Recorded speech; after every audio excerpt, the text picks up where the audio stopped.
of Beers and proud sponsor of the U.S. Olympic team. For all you do, this Bud's for you. And by Radio Shack, your Christmas electronic store. Hello again, everyone. This is Frank Gifford, along with Howard Cosell and O.J. Simpson. And tonight, a meeting of two bitter rivals in the AFC Western Division. However, this year, the standings would indicate they have been not the same as they have been over the past few years. The Raiders on top, 10-3. They are masters of their own destiny. They can clinch the Western Division of the AFC with a victory tonight. As you can see, San Diego, a lot of injuries this year. The primary one, of course, to Dan Fouts, out 5 games. Dan Fouts came back, however, last week, and they thoroughly whomped up on Denver 31-7. Dan Fouts with a big day, 299 yards passing. It was indicated that he had a torn rotator cuff earlier, and it was thought he was lost for the season, maybe for good. That's a very disabling injury. However, such was not the case, and he is back. And here's Jim Plunkett. He was replaced, as you might recall, a few weeks ago by Mark Wilson. Wilson, the starting quarterback against Dallas when the Raiders almost beat themselves, but they didn't. They came back to beat Dallas. And then it was Wilson who went down only 2 weeks after that with a shoulder injury, and Plunkett is back, and he has been spectacular over the past 3 weeks. The Raiders have won the toss, and the San Diego Chargers set to kick off. The Chargers mathematically are not eliminated from the AFC Western Division. Although at 5-8, well, they are just about that way. They are trying to break even on the season. They would have to win their remaining games to do that. The Raiders now grouping up in the field. They are dropping Greg Pruitt, longtime veteran of the NFL wars, came to the Raiders a year ago from the Cleveland Browns. Spectacular punt return man. As you can see, his average on kickoff returns not as good as it's been. We are set to go. The Raiders, a big, strong team put together by Al Davis from around the league, and they are playing superb football. Only Dallas and Washington has a better record in the NFL. Set to go, and Ralph Benushka will kick off. Greg Pruitt again is deep. This, however, is Clee Montgomery as Benushka kicks away from Pruitt. And Montgomery down the side line over the 35, out close to the 37-yard line. It'll be first down Raiders. Ken Green was down there for San Diego. Offensively, Plunkett, a 13-year veteran. More comebacks than Muhammad Ali, if you will. And he is back. He opened up this season, was replaced by Mark Wilson, as I mentioned earlier. But he is now back in command. Wilson, however, not as seriously injured as they thought. He could be back for the playoffs. The Raiders having only used one of their injured reserve moves. 37-yard line, first and 10, the Raiders. Marcus Allen left side and grabbed by the shirt, and down he goes after a gain of about 3. It'll be 2nd and 7. And let's meet the young defensive unit. They start rookies. They start 4 of them, as a matter of fact. They're very light in their 3-4. They're 3 men up front. They're taking on one of the biggest offensive lines in the league. Mike Green, perhaps the best of the rookie crop. A 9th-round draft pick out of Oklahoma State, plays that inside linebacker. They have cornerbacks that are both rookies. Gilbert at the left corner. He's a rookie from San Jose State. Danny Walters at the right corner, a rookie from Arkansas. But Danny Walters has picked off 6 passes already this season.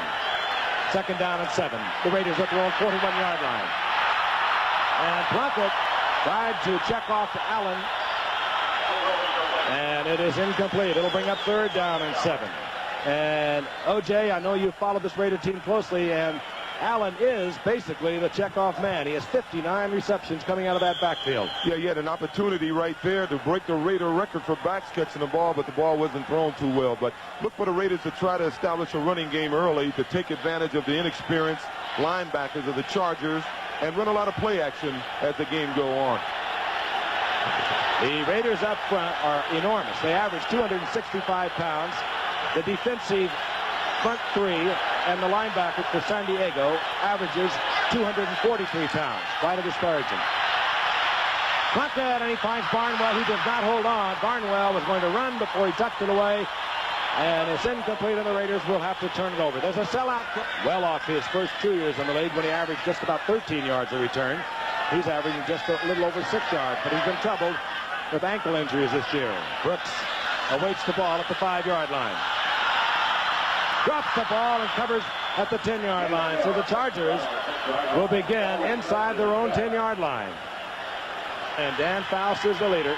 for the year, just under 64%, 16 touchdowns, 12 interceptions. Came back, like I mentioned a moment ago, against Denver a week ago and was sensational. Going deep against Lester Hayes, and Lester Hayes almost picks it off, as it was Bobby Duckworth that sent deep against one of the fine cornerbacks this game has ever known, Lester Hayes. In a closer look, it almost looked like Duckworth pushed off Lester Hayes right here. Watch. Well, pushed off or not, he was never open. I think that was a pass just to loosen up the Raiders secondary. That gets your attention. We will go deep. Fouts last week was 24-33, 299 yards, 2 touchdowns, 1 interception. Missed by a yard, his 37th 300-yard game of his career. Holder of all the San Diego passing records got to Eric Sievers. And Sievers, short of the first down, out near the 17-yard line. Let's meet the rest of that offense. Big number 46. He said, everything in my body hurts, including my hair. He has really been banged up. Third down, long 2 for the Chargers. Fouts looks short. Man not open. Now he fires, and Sievers cannot hold on. And so the Chargers, on their first possession, will have to bring out their punting unit. 3 yards, and there's Greg Pruitt. 12-yard average thus far this year. Second to the Jets, Kurt Springs in the AFC. Buford hangs it up, and Pruitt brings it back. And Pruitt pops it up. San Diego has it at their own 45-yard line. So a pair of punts, a pair of bobbles, but San Diego knocked it loose. Dan Faust looking over the 1st and 10. Has the time, looking for the receiver. A flag is down, and this will be picked off. Picked off by Mike Davis. But I believe it's going to come back. There was jostling downfield. Matt Millen just lowered the boom on Chuck Muncie, and it was about 8 yards downfield, and that's illegal to hit him beyond 5 yards. And I mean, he lowered the boom on him. I think you may be right. Yep. Holding indicated against the Raiders. The Charger is down at midfield. Our referee tonight is Dick Jorgensen. Sore ankle, injured last week against the Giants. Dennis McKnight came off the field. He appeared to be all right. Gitzinger has moved to center for the Chargers. First down and 10 following the foul. This is Muncie on the left side. And Muncie with a gain of 5 to the 45-yard line. Chased out of bounds here by Bob Nelson. And defensively, let's take a look at these Raiders. They will alternate a lot of defensive linemen, and they are good. At right end, Bill Pickel, a rookie from Rutgers, with 7 sacks in his rookie season. Ted Hendricks, 212 consecutive games, never missed one since he began with Baltimore in '69. We've talked about Lester Hayes, good secondary. McElroy at free safety, he has 6 interceptions for the Raiders. It's 2nd down and 5. Muncie once again. And Muncie gets to the 42-yard line, short of the first down by a couple. Muncie ended tonight playing hurt, as I mentioned, but with 743 yards rushing coming into the game. McKnight's back in, so that'll help. In the meantime, you must remember this about the Chargers. In the recent weeks, they have played very well against the difficult teams, upsetting the Cowboys. That was a stunner. And right here, Frank and I and Juice saw them almost upset the Redskins. And of course, under Fouts a week ago, they came back and destroyed Denver 31-7. That's Charlie Joyner in motion. Fouts, and down he goes. 3rd down and 2, tough yardage against the Raider defense that's ranked 2nd in the conference against the rush. And so out comes the punting unit for San Diego. Well, they tried with him back at the 10-yard line. Willie angled to the sidelines, and will he put it straight up. Buford looks for the left sideline. Catches it, but out over the 15-yard line. And tempers flare already. We mentioned that they are bitter rivalries, and that extends right to the top of each organization. And that's however, the stadium will be expanded from 52,000 up to 60,000. And there we are. Who are those guys?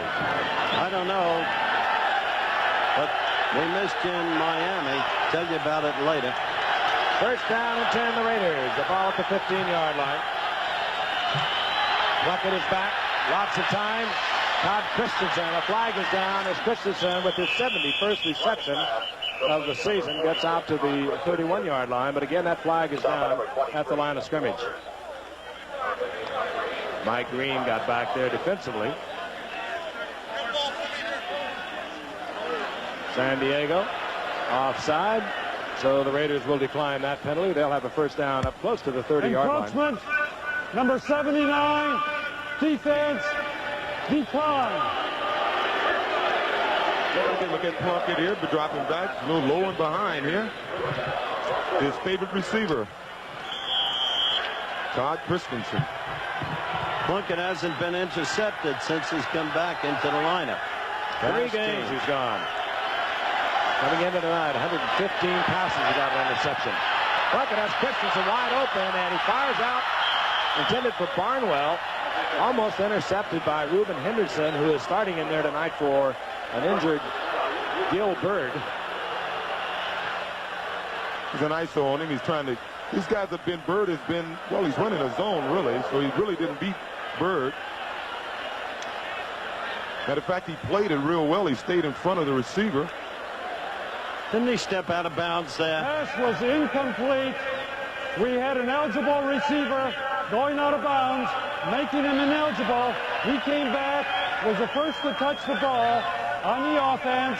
It's only a loss of down. It's second down. Got to get you a striped shirt, Howard. Yeah, that's a good call. Didn't see the flag, but Barnwell apparently stepped out of bounds, came back. That's a no-no. We've seen a few flags early in the game. Normally, when you have a short week like this, they've only had really 2 days to prepare for the game. The guys will be a little rusty in the beginning of the game, but expect it to get hot here before it's over. It'll be second down and 10. Loss of the down accompanies that. San Diego showing blitz. They've been doing a lot of it in recent weeks. And they bring them all. Plunkett. This will be picked off. Danny Walters, the rookie from Arkansas, 7th interception of the season, and he's bringing it back. Danny Walters all the way back to the 48-yard line. Plunkett read it well, tried to get it to Branch. Man for man on Walters. Overthrew it. Walters picks it off. Danny Walters back. They almost had a sack, and that turned into an interception by Danny Walters.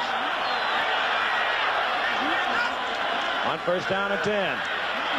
Muncy, a screen out of the flat. Man in front of it, Big Ed White. And Muncy with the first down to the 37-yard line.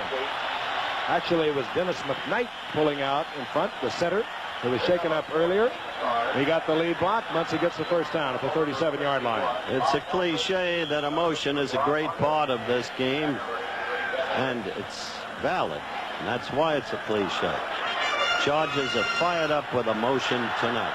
Plus, they got a lot of good football players out there on that offense. That's a talented group of players there. First down and 10. Dan Fouts, holder of so many NFL and Charger records. Tried to get it to Chandler, and it's almost picked off. Taking a shot at it. Mike Haynes, recently acquired, activated a couple of weeks ago, and one of the great ones at New England for so many years. And for my money, he's the best there is in the game. He's missed most of this season. He's now playing with a great football team. And watch this play by him. This is why they gave up a number 1 and a number 2 next year for him.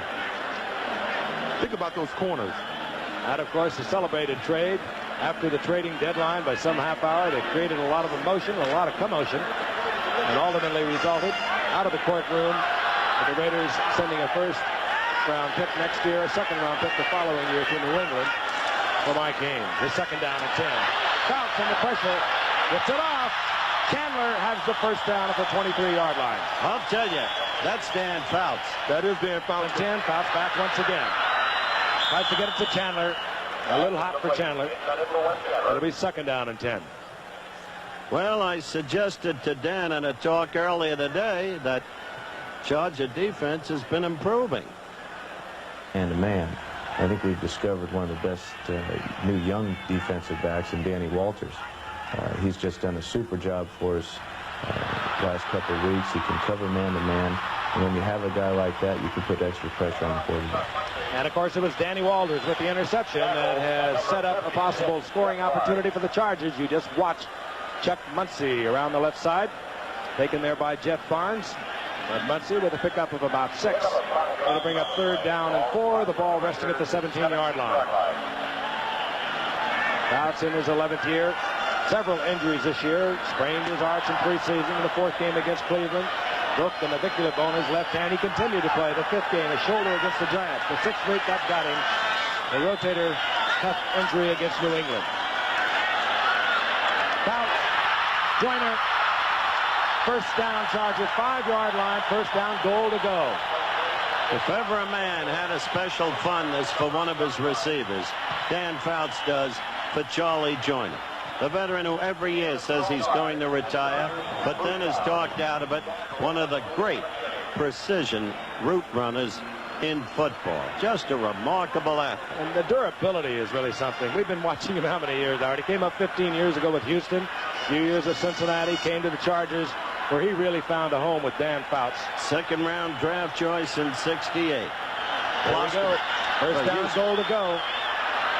Fouts dumps it to Muncy. That'll be 6 easy. So Danny Walters with the interception and the return close to midfield, giving the Chargers good field position. Fouts, Joyner, Muncy, and Chandler. 6 points Charger football. No one does it better than Erskine. The Chargers. There's 7 minutes now gone from the first quarter. Have taken the lead 7-0. Been a great performance.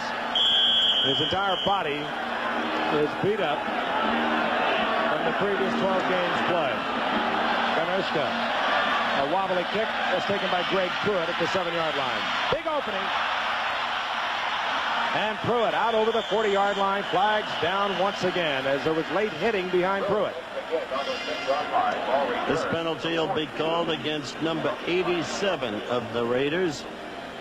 And he was the man, that's Don Hasselbeck, who hit his man from behind. There it is. It was an unnecessary, well, most penalties are unnecessary, but normally you're trying to help the runner. That, you made a block behind the runner, and that you hate to see it. It makes a big difference in their potential field position. The Raiders have been victimizing themselves. Let's listen. Holding on the run back, number 87, receiving team, first down. I tell you, we're going to have to get to Coach Howard here in striped shirt. I had thought he clipped the way I saw it, but holding. On Hasselbeck, we should call the Raiders now New England West. And Haynes and Shelby Jordan the tackle. Don Hasselbeck on first down and 10. Marcus Allen bobbled that ball, put it away, and has to be concerned, O.J. And I know Marcus is a friend of yours. He's fumbled the ball 13 times this season. As we go back and take a look at the play that resulted in the penalty on the kickoff. There it is. It's a late hit, as Howard indicated, but it's also from behind. That's what I thought it was. We'll get to the Marcus Allen situation in a moment. One of the great players ever to play the game. A Heisman Award winner a couple of years ago. Great rookie season a year ago. On second down and 10. Plunkett wide open is Cliff Branch, and look out. He doesn't break away, but he still has a lot of speed that once clicked off the 100 yards in 9 completed. Short weeks for both teams. Very tough to play on a Thursday after a Sunday. On first down, Plunkett back. Looking deep for Barnwell, the speed burner. And just off his fingertips, it was Barnwell. And obviously, the Raiders are thinking they're going to work on Reuben Henderson, who has been a nickelback and in the lineup tonight. And that time, man-for-man coverage against Malcolm Barnwell. Gilbert injured, unable to go tonight. So it is Reuben Henderson, and already we have seen the Raiders try to go there 3 times. Oh, we've got a moment, O.J. Let's talk about Marcus Allen and his problems. I know you talked with him this past week. Yeah, we talked about his fumbling problem. Well, we'll talk about why he's fumbling earlier, but he has 13. He brings that elbow out a little too much, and they got other guys in the league that people think fumble a lot. Wendell Tyler Muncy, they've only fumbled 11, the most they've ever fumbled in a season. Plunkett under pressure. Tries to get the ball off. That was, I think, a completed pass. It was. Gets it to Frank Hawkins. And might have been better off had it been dropped, because there will be a loss all the way back close to the 38-yard. Chargers, the 5th defensive back end, drop into a 4-man front, dealing on the line of scrimmage, but the Raiders pick it up. And Barnwell doesn't hold on. A high pass defended by Danny Walters. It could have been a great catch It wasn't. It'll bring up 4th down, and the Raiders bring on Ray Guy to punt. Well, there's one Most of the season with a bad ankle. We have 5:41 remaining in the first quarter. The Chargers on top 7-0. Ray Guy, beautiful punt.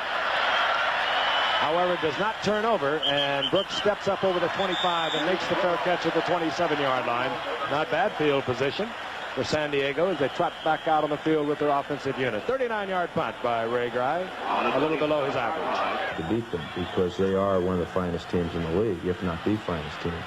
So that increases your intensity, and then you have a little bit of extracurricular activities that happen.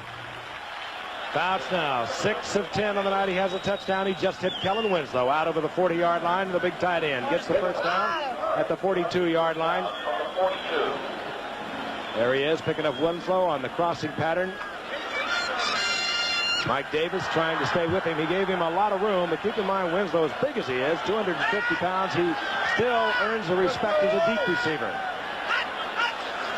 First down and 10, draw play, Muncie. Nothing happening, but he makes a little bit out of nothing. Gain of about a yard and a half. It's simply amazing, Frank. Came back, not 5 weeks, came back last week against Denver. 299 yards, 24-33. A remarkable quarterback. Second down and 8. And 30-second clock does not, that indicated there was 6 seconds remaining.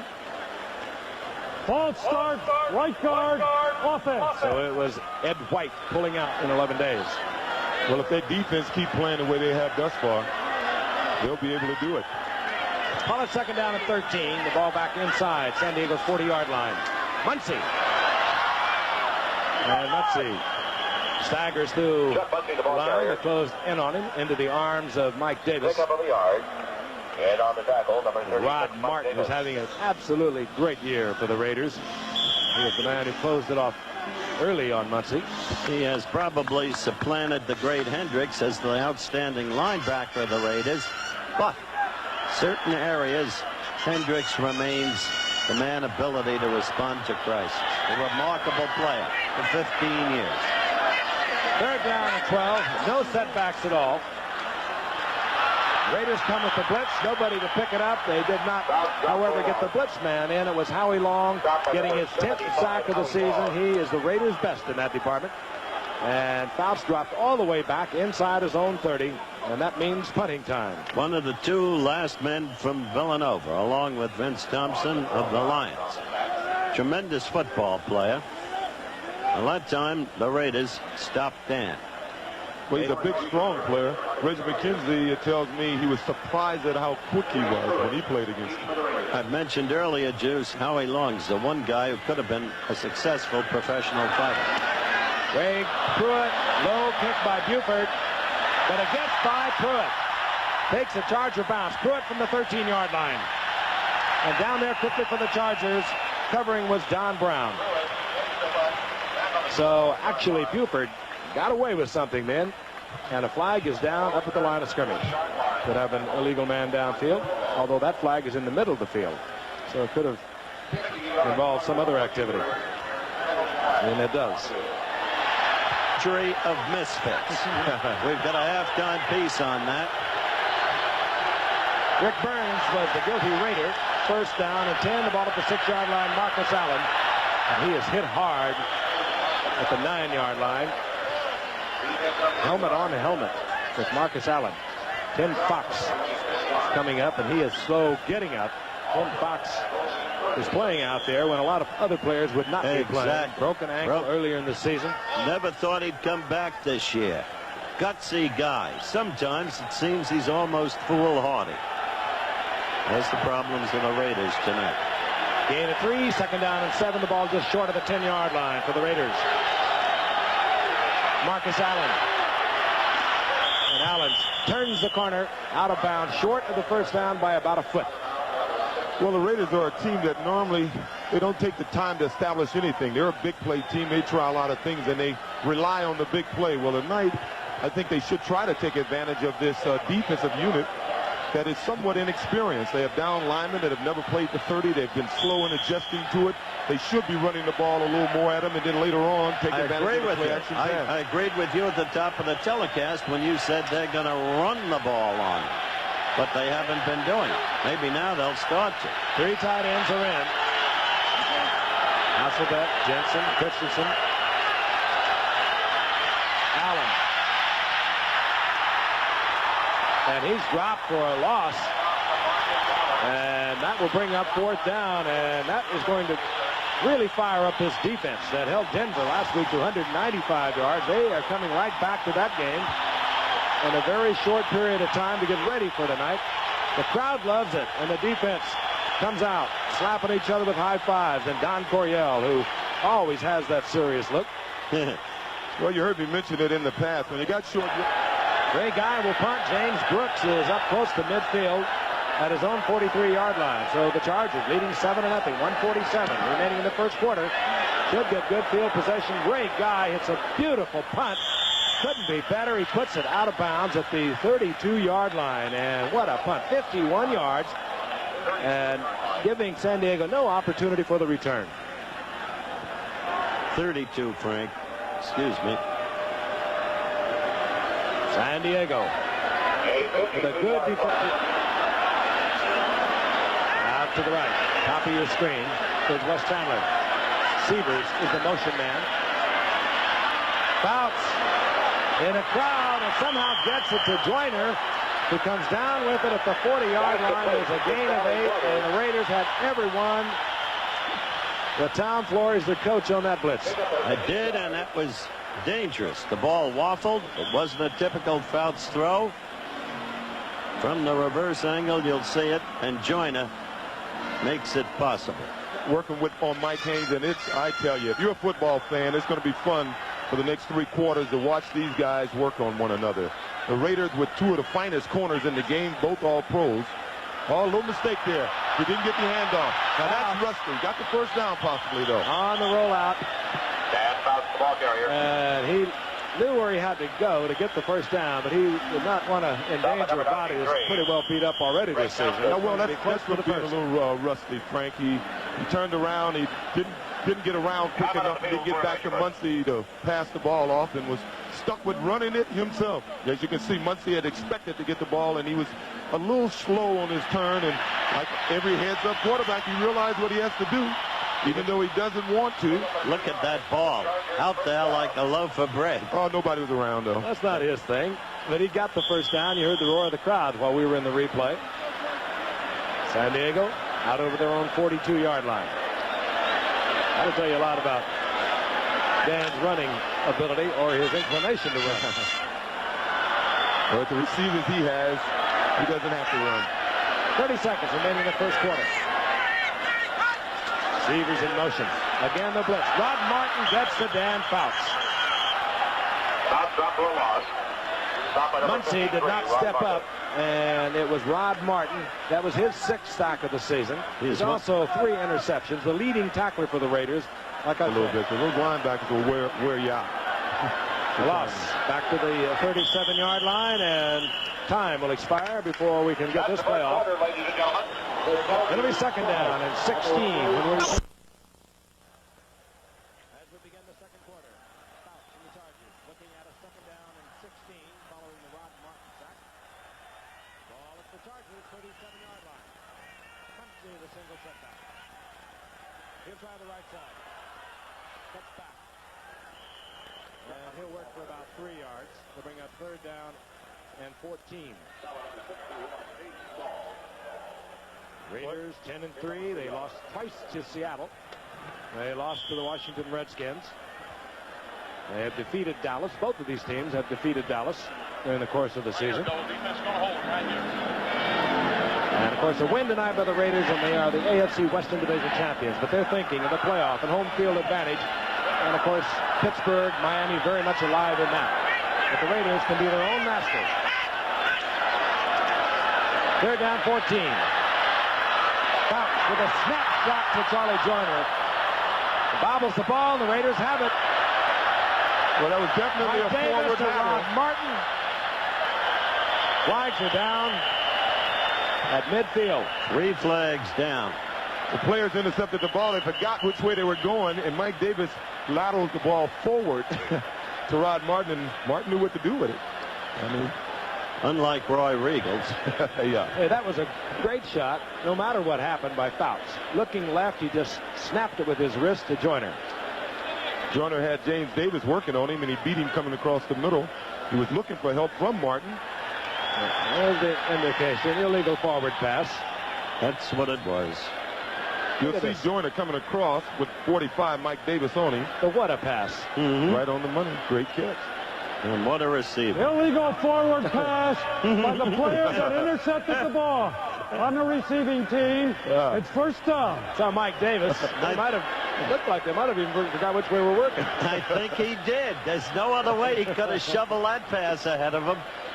But those defensive players. Raiders keep the ball. They have it at their own 45-yard line. Big break for the Raiders because that would have been a big first down for the Chargers, who had assumed new momentum when they held the Raiders, who had only a half-yard to go on a prior third down situation and didn't get it. Frank.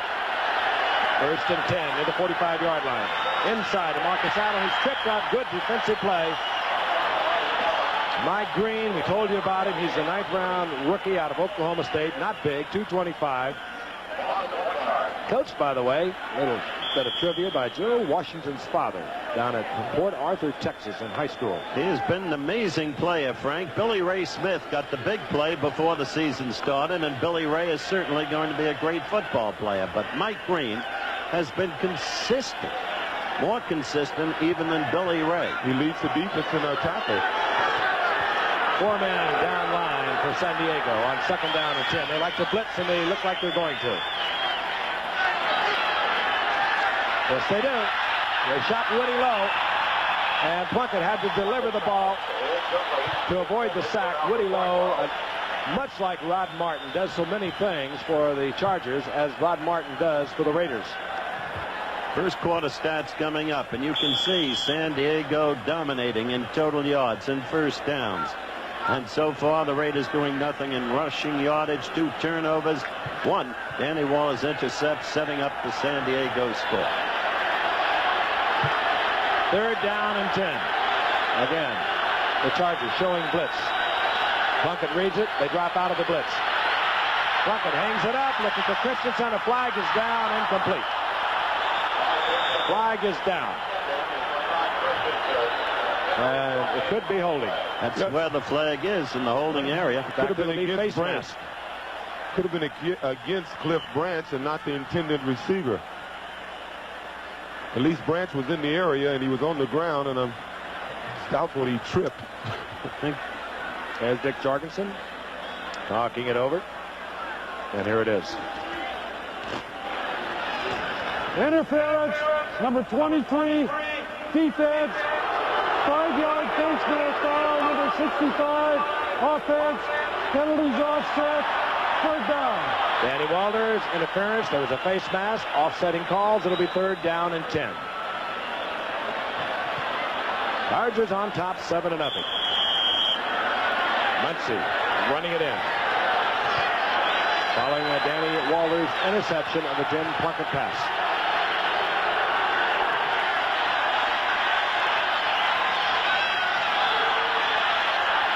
Plunkett drifting out. That one by design. Woody Lowe back there defending on a ball that was thrown behind Marcus Allen. Woody Lowe looking for the interception. Almost popped it in the air to Allen. San Diego continues to dominate because of the excellence of its San Diego defense. They had 4 sacks and 3 interceptions against Don Elway. Ray Guy to punt.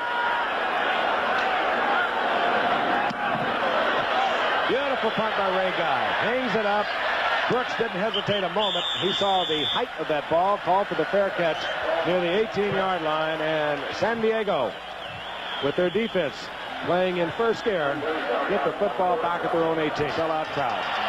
First down and 10, the Chargers at their own 18-yard line. 12:56 remaining in the first half. Chargers lead 7-0. Kellen Winslow nicely covered there. Mike Davis moving up from the strong safety spot, but getting help from Rod Martin. Don't start in with Kellen. That's my advice to you. Matt Millen, I wouldn't start with him either. No, I wouldn't start with him either. but not with Kellen. Well, Kellen could catch the ball and maybe hurt you. Matt could hit you, and that hurts more. And Kellen can hit you. Well, I don't think We he's going saw to chase Kellen. Matt We Millen. saw Kellen on the weightlifting. You remember in Key Biscayne? Just pick it up over the shoulders, over the head. What strength! Second down and 10. Blitz. And again, trying to get to Kellen Winslow, covered by Mike Haynes, but the pressure was on Fouts, incomplete. It'll be 3rd and 10. Well, it's apparent the Raiders are a little flat, and I think Matt Millen is that sort of inspirational player, and he may be just trying to get his guys psyched up, get them going. Fouts looking over to the sidelines, getting the plays called in by Ernie Zampese. Good SC tailback. Yes, he was. What a great assistant coach. You ask Joe Gibbs about Zampese, he'll write a book for you. I wonder if Don Coryell and Joe Gibbs have been talking this week. They're dear friends. Joe Gibbs having coached under Don Coryell on a couple occasions, San Diego State with the Cardinals. 3rd down and 10. Fouts with a beautiful effort gets the ball out to Houlihan, who's had a couple of key games. But I'll tell you, Fouts, cool as he could be, he knew he was going to be blistered back there, released it at the last possible moment. And we're going to pause 5 seconds after the first down and let our stations identify themselves. Eyewitness News follows the game on WABC TV New York. Jack Murphy Stadium sold out for a meeting. Bitter rivalries. The Raiders from Los Angeles, the San Diego Chargers. They usually dominate this conference or division, and the Raiders have done that again this year. San Diego on top, 7-0. This is Muncy. He scored the first touchdown. He runs into Bob Nelson over the right side. You don't hear much about Nelson, but a solid, consistent ball play. In the meantime, Houlihan was the guy who excelled for the Chargers against the Cowboys, you'll remember, Frank. And he had a big night against the Redskins when we were here earlier in the year. Former Notre Dame wide receiver. There was a gain of 1 by Muncy at 2nd down and 9. Chandler is right. Joiners up the top of your screen. Severs into motion. Muncy with a big opening. Muncy can't stay on his feet or he'd have had 6. But he gets into Raider territory near the 49-yard line. Tripped up by Mike Davis. He really rumbles, doesn't he? Here's a low-angle look. Boy, with a back block, he's got some room like this, and this is the type of hole that even Frank and I can still run through. This guy knows what to do with the ball. He almost broke it. He said, you go ahead and do what you want to do. I'll stay right here. You see any similarity between Muncy and Eric Dickerson? Well, they're both long striders, but I don't know. They're big guys. One commanding difference. Dickerson has that blazing speed. Chandler, he has speed. Chandler inside the 25-yard line. Mixing up the run with the pass. That 3rd down pass for the first down 2 series ago was a key for San Diego. This team growing in confidence. Let's take a look at both receivers. Fouts here, Joyner top of your screen to the left, Chandler to the right. Going against Lester Hayes, and they've been asking their corners, Haynes and Hayes, to cover him one-on-one, but that's just too much room. I mean, there's not much you can do when you're not getting help, and a guy like Wes Chandler runs a little slant pattern like that. Chandler is a great runner. That's one of his great values. Like Muncy, like Brooks, he's been playing hurt most of the year. First down and 10, 23-yard line of the Raiders. Fouts. Flag is down, looking for Winslow in the corner. And this could bring up the holding. It will, against San Diego. Mike Davis almost made a cardinal error there. He waited for the ball to come down and almost gave Winslow a chance to get there and jump up and catch it. You got receivers like this, you can't wait for the ball. You have to go after it. What receivers they are. Let's listen once again. Dick Jorgensen. Holding, number 75, offense, still first down. Andy Gissinger over at right tackle. There he is right in your face, number 75. He's working against number 75, Howie Long. 2 big strong ones. Grunting and groaning in there. Fouts 10 of 16, 130 yards, 1 touchdown. 11:06 remaining in the half. The Chargers lead 7-0. Severs in motion. Fouts, Winslow overthrown. And Winslow wide open for the at the 15. Frank, reverting to Chandler for a minute, I asked Dan in our talk today to compare Chandler, who came in when John Jefferson was sent to Green Bay, to compare the two. He said for a given catch in a given crisis situation, I probably never threw to anybody better than Jefferson. But for the man to take the ball and the action to begin with his greatness as a runner, there's nobody like Wes Chandler. Again, just trouble this year with a sprained foot in preseason, then he sprained the other foot a couple of weeks into the season. Second down and 20. And he Fouts checks it off. Muncy. First down, flopping the ball around, but he actually hurdled Mike Davis to get the first down. I absolutely don't know how Fouts got that ball off. That's the second one on this drive. He's been able to get loose when the Raiders all over him. Low angle. Muncy's running a flat pattern, but Wes Chandler absolute beat Lester Hayes at the line of scrimmage on that time. Lester was playing him close. Look at him hold that ball. Look, you want to know why he fumbles? Yeah. You see him make Mike Davis miss. Mike Davis is a fine tackler. Nevertheless, you'll find that Muncy's high was 11 times in the season on fumbles. I think a lot of it has to do when you fumble. He has that reputation because he normally fumbles at inopportune times. First down, goal to go. Fouts. Severs was wide open in the end zone. Fouts was making sure, however, it would not be picked off. Yeah, nobody remembers when you fumble when you're up by 20 points, but normally if the game is close, you see a guy like Wendell Tyler and Muncy, they fumble at those times, and people consider them fumblers. Tyler's most is 11 in a season. Who had 16, Juice? Cribbs. That's right. Joe Cribbs, the most of any running back, and the most in the league was Pastorino. He had 17, and he broke Dandy Don's record. Frank Gifford had 9 one year. 2 in the sudden death game. I carried it 400 times that year. Second and goal. 10th play of this drive. This is James Brooks, and Brooks down close to the 5-yard line. It'll bring up third down, goal to go.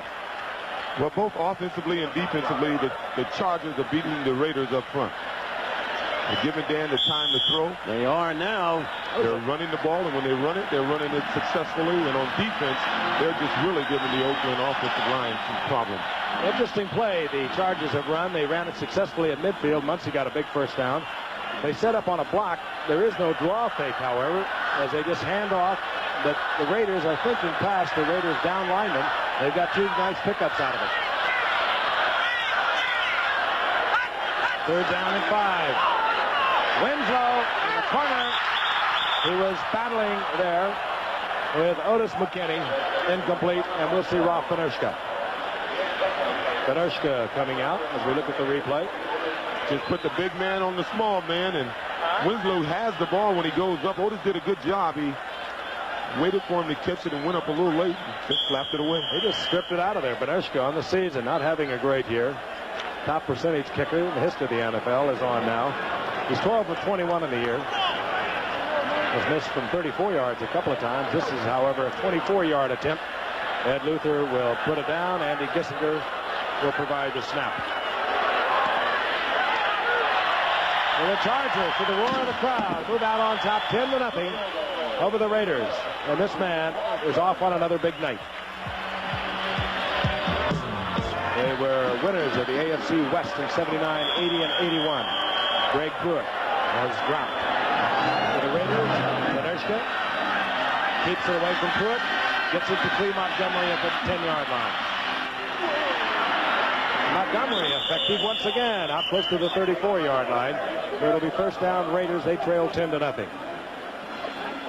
A return of 26 yards by Cleve Montgomery, as we had indicated on the screen. First down and 10 Raiders. Plunkett, Christensen, and Christensen, the former running back, breaks a couple of tackles, and he's in Charger territory at the 47. That's his 71st reception. Came up as a running back with the Dallas Cowboys, a second-round draft pick back in 78. Injured reserve there, went to the Giants in 79. Raiders picked him up. They looked at him a couple of years there. Why not make a tight end out of him? And they've made a beauty. He's featured in our halftime piece. 48-yard line. Allen. Marcus Allen to the 45-yard line. Good defensive effort once again. Billy Ray Smith. And Mike Green really came in there and made a good play on that. I'm sure some of the older Chargers are telling these rookies, don't get too comfortable. This is pretty typical of the Raiders. They'll get behind and they'll be back. One of the interesting things the Raiders do, though, is juxtapose, especially between tight end and running back. For instance, Hewitt Dixon was a tight end, whom they made a great running back. Christensen, the reverse. About Billy Cannon. Second down and 8. Marcus Allen breaks one tackle and taken down from behind by Carlos Bradley. Marcus Allen. Pete Ferguson got in there. Looked like he was going to drop Allen for a loss. Allen gave it a little hip. That was a little gamble for Marcus to jump outside. He really shouldn't have, but they were beaten at the point of attack, and that's when the backs start losing a little confidence in his line's ability to block for him. They start looking for a way out the minute you get the ball, and he was lucky to be able to get outside on that run. The Charger defense, it was an embarrassment at the outset of the season, pulled together by defensive coordinator Tom Bass, who's turned in some great defensive effort, particularly in Tampa Bay in the early days. And there's another mix-up in the backfield, Plunkett and Allen. And the loss is all the way back inside Raider territory near the 49-yard line.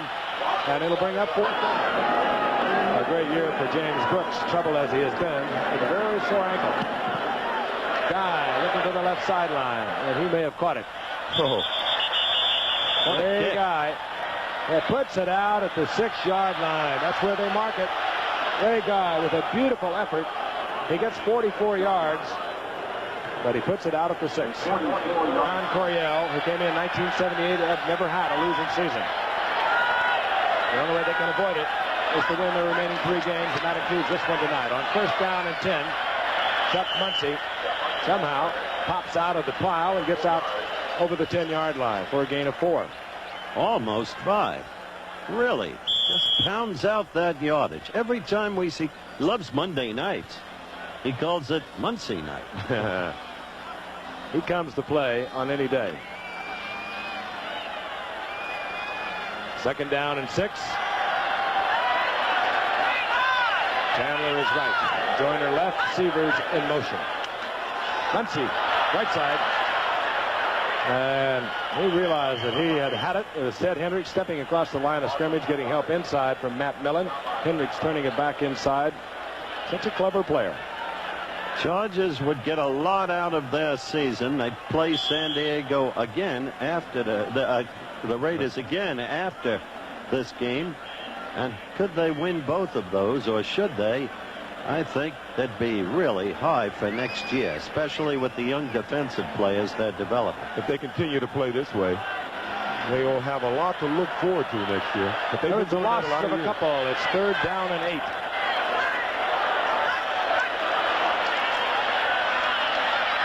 Kellen Winslow, and Kellen's Winslow cannot get away from Mike Davis. It'll bring up fourth down, and it should give the Raiders good field position. That was a big series for the Raiders. If they're going to do anything, and the Juice characterized them as flat earlier, you were right, Juice. But They're it's not going to do it unusual. now. Not unusual for the Raiders to be a flat team. I'm sure our fans have been watching them play over the years, and for them to be behind early in the game is not really that unusual. They always seem to make it a game at the end. As you see them running a flat pattern, I think they were really relying on his running ability to get the first down, because it's unusual for the Chargers to throw short of the first down. Buford will kick from about the 2-yard line. Low kick. Pruitt this time steps in front of it. Pruitt, a couple of blockers, and Pruitt all the way down to the 41-yard line of the Chargers. Another flag down. Flag. It'll be interesting to see if they call a clip on this. I saw 2 guys come back to make blocks, and they look like they got just enough to the side of the Charger player to make it a legal block. There's 2 line drives now by Buford. That'll back the Raiders up. See if they call that on Lyndon King. I thought he made a legal block. Maybe it's on someone else. I thought it was on Tony Caldwell. Well, you thus far deserve the jersey. either way. Illegal block during the run back. Number 57. I got one. Receiving team. Give me a jersey. First down. Tony Caldwell. I got you. It'll be first down and 10. The Raiders at their own 37 when we come back. The redesign where it will expand from 52,000 seats to over 60,000. First down and 10, the Raiders. 4:41 remaining in the half. And Plunkett will be sacked. It was Billy Ray Smith, son of one of the great ones with the Baltimore Colts, Billy Ray Smith Sr. I don't blame the Chargers for the obvious enthusiasm they're showing on the field.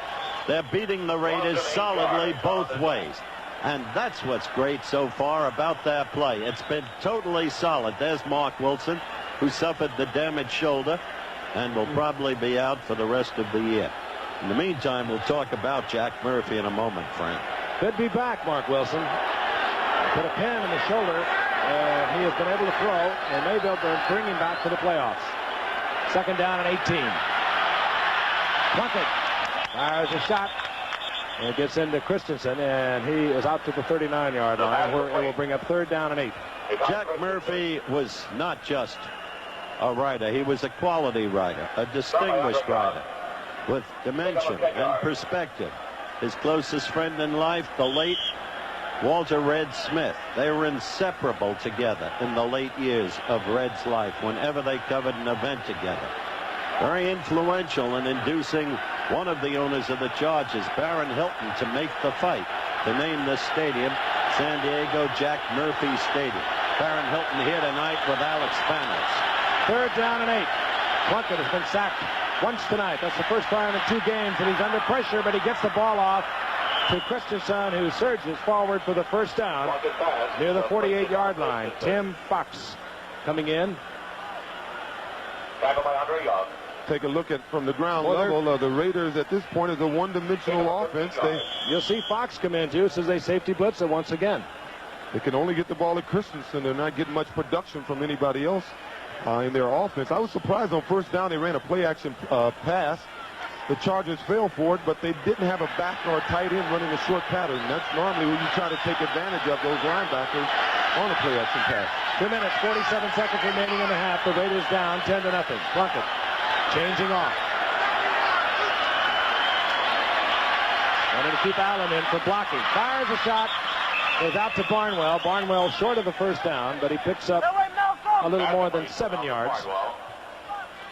Ruben Henderson was a little tentative on that play.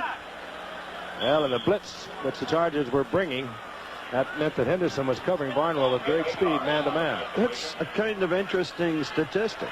Not been shut out in the first half in 32 regular season games. And they haven't in this one. 11, 1981. No, they haven't. 3 timeouts for the Raiders as we approach the 2-minute warning. Marcus Allen trying to surge forward for that first down. He's very close to it. Time will expire, and we'll get the 2-minute warning. And we'll be back in just a moment. That was one of the players, I think, who suggested the title for the halftime piece we'll be bringing you. While we were away, they measured, and the Raiders are inches short of the first down. Just at the 42-yard line of the Chargers. The Raiders have 3 timeouts. The official time, 1:57 remaining in the half. And the Raiders trailing 10-0. Allen, he's got a good arm. He used to be a high school quarterback. Todd Christensen, touchdown Raiders. They have not been shut out. That's his third touchdown pass of the season also. 7 attempts, 3 touchdown passes by Marcus Allen, who used to be a quarterback at high school here in San Diego. And he is just connected with Todd Christensen, who just collected his 10th touchdown of the Raiders season. You were right. They haven't been shut out this half yet. And now they certainly haven't. Let's take it in zone read. The sweep, it was defensed well. I mean, I know both guys feel pretty good. Todd Christensen's mother's in the hospital with an operation today. I'm sure she's feeling good about this. And it's Marcus Allen's mother's, Gwen's, birthday. So both mothers are feeling pretty good today, this evening. Mother's Day. Chris Barr for the conversion. Barr drills it through. So the Raiders draw close. They trail by 3. And we'll be back after this message from the National Football League. I think he's trying to get a message to his mom, who OJ has told you had surgery today. We wish her well, and obviously Todd Christensen does. Kisbar kicks out, 150 remaining in the half. Ernest Jackson brings it out.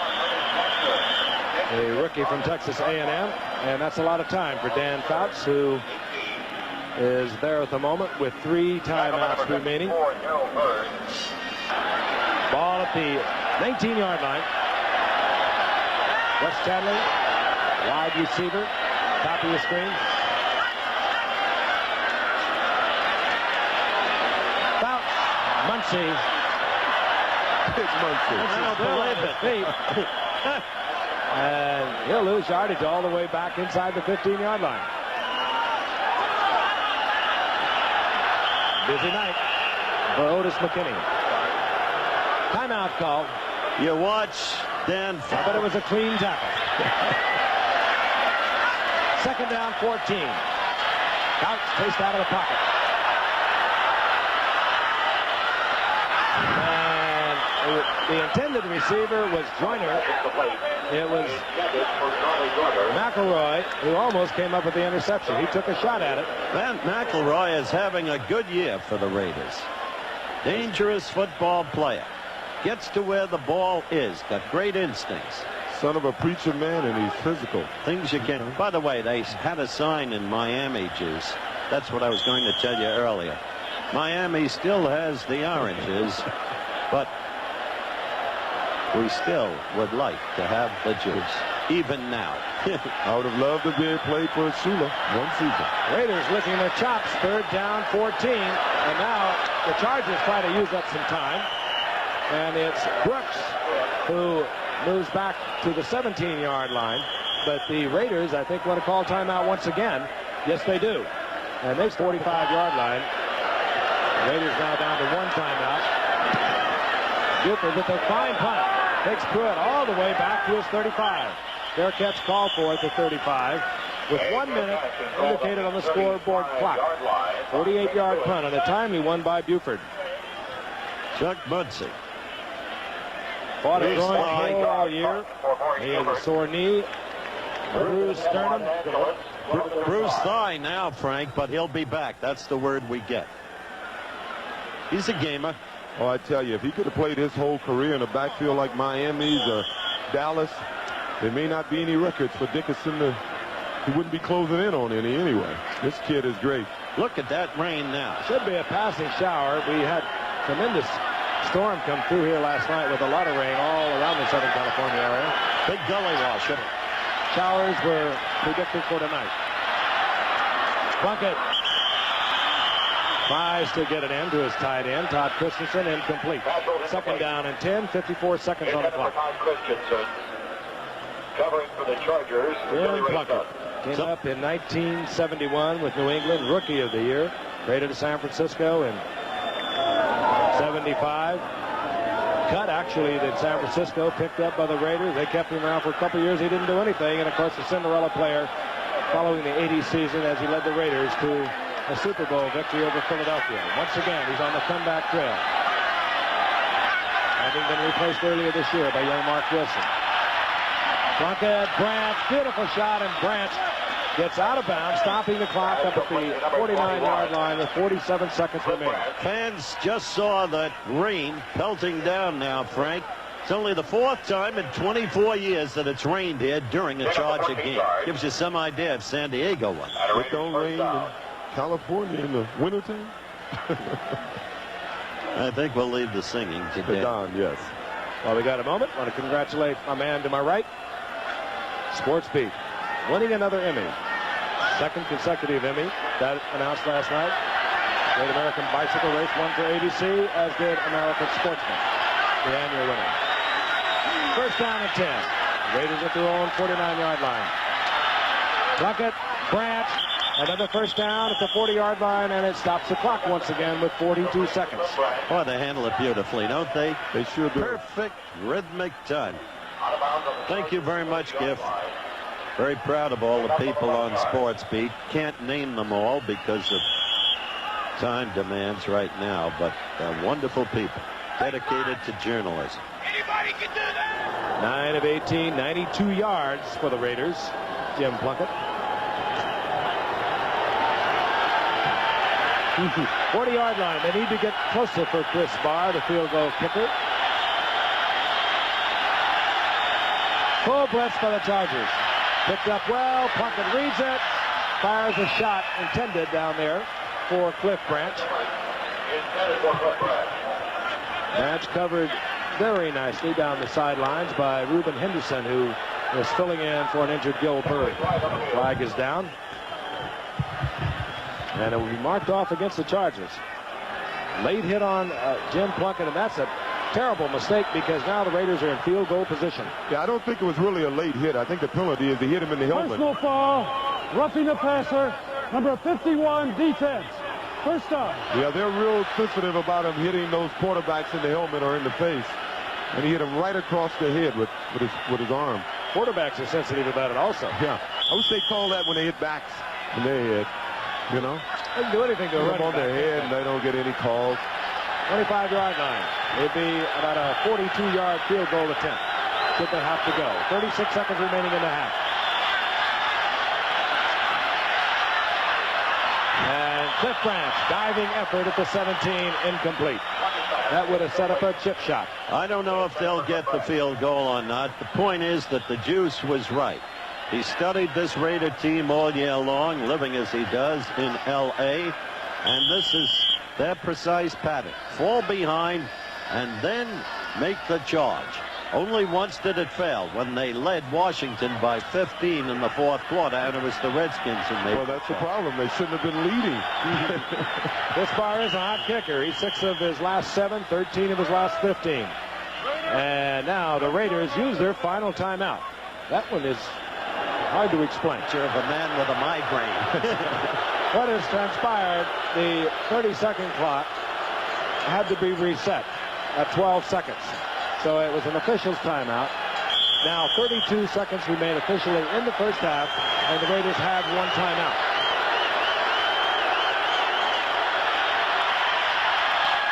Todd Christensen, Unbelievable. Magnificent one-handed grab, his second touchdown of the night, the 11th of the season.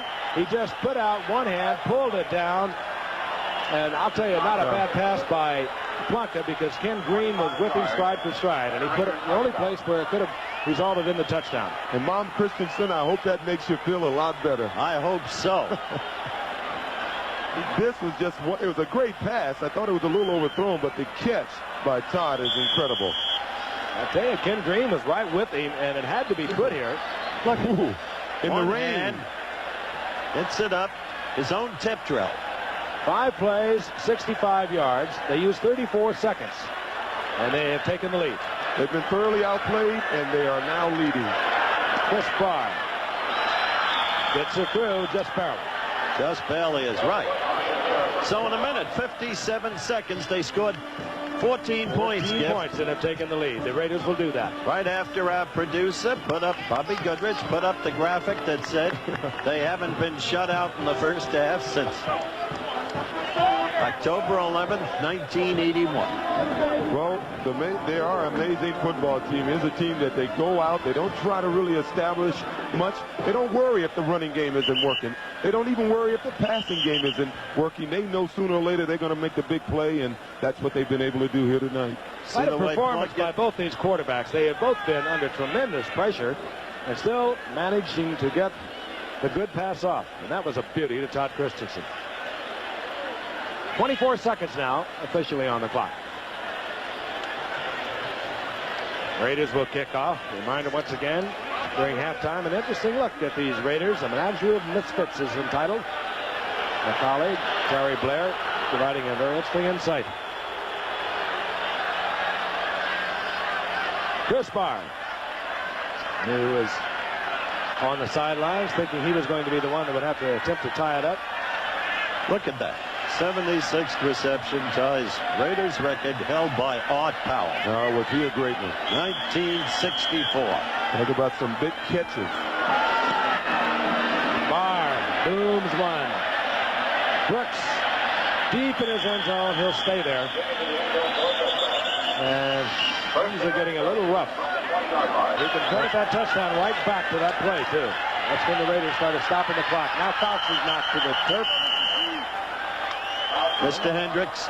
No, I think that was Greg Townsend. That's his 8th sack possibly this year. 8.5 for the rookie from TCU. He got 2 Fouts on that one. Actually, Hendricks has been hurt a little bit this year, and he hasn't really played that much tonight. If you've noticed, he hasn't been in the game too much. We talk so much about the personnel changes offensively in the game going to a pass game. But I'll tell you, the Raiders have answered that. They've got 6 defensive linemen that they interchange constantly. Alzado, of course, out with a sore ankle tonight, but they bring them in. They always keep 2 or 3 fresh pass rushers, and it pays off. That's the end of the first half, and the Raiders have bounced back. They take a 4th down. James Brooks has dropped for San Diego as we get the second half underway. Chris Barr to kick off. High kick for Barr. Brooks at the goal line. And Brooks tripped up out over the 15-yard line, gets up close to the 18-yard line. And San Diego trots out their offensive unit. Number 40, Rick Bird. Chuck Muncie joining Dan Fouts, Russ Chandler, Charlie Joyner, wide receivers. Kellen Winslow will work with Eric Sievers, the other tight end. He'll do a lot of motion. Let's take a look at the numbers first quarter. All right, in the first quarter, you'll see that San Diego dominated, and as Frank has mentioned, the turning point leading to the San Diego score, a pickoff by Danny Walters. Then at halftime, the stats had evened out. But it's down at 10. Muncie just pile driving out over the 20-yard line to the 22, a gain of 5. Re-summarizing, for 28 of the first 30 minutes, San Diego was in command, leading 10-0. Within the final 2 minutes of the first half, suddenly the Raiders exploded for 2 touchdowns on the passing arm of Jim Plunkett and a remarkable reception by Todd Christensen. Also very clever manipulating of the clock. They call a timeout on a pass play that was turned into a loss. They used the timeouts well. And we watch Muncie once again, held short of the first down, out over the 25, but on a 3rd and short yardage, they made a tremendous call. A handoff to Marcus Allen. He faked the sweep to the left, looked up and fired the touchdown pass into Todd Christensen. And on the other side of the coin, to buttress the kind of play Frank just described, they started picking up the blitz in the final 2 minutes, and that's what enabled Plunkett to get the ball off. Earlier, the blitzes had been confusing, pressurizing Plunkett. And the Chargers with that light front, they have to go to the blitz if they're going to get a pass rush. 3rd down and 2 now for San Diego. Muncie with a super effort, and he'll be close to the first down. Again, this will be just depending on where they mark it. Muncie knew where he had to go. He got away from the first tackler, and he's playing now with a bruised thigh in addition to all the other injuries I spoke of in the first half. Ribs, sternum, a pulled groin. They'll bring the chains out and we'll look at it again. Good effort, O.J. Yeah, pretty much a conservative pass. I thought that hurt him at the end of the first half, and here's Muncie does a super job of keeping his body under control, bounces off Bob Nelson's tackle, and just about gets the first down to... that much, Mom. Well, you can't fault Chuck on that. He did everything he could. Mike Davis blew that tackle. He had him one-on-one. Tried to torpedo him, didn't succeed. Here is kind of a risky piece of business. If indeed they go with the 4th down running play, they keep the punter, Murray Buford, on the bench. They trot out the 3 tight ends. Could be that they are just going to go with a long count. Or if you've got a 5-8 record, you can do things like this. Well, I would do it. They don't have a playoff in their future. What the heck? Go for it.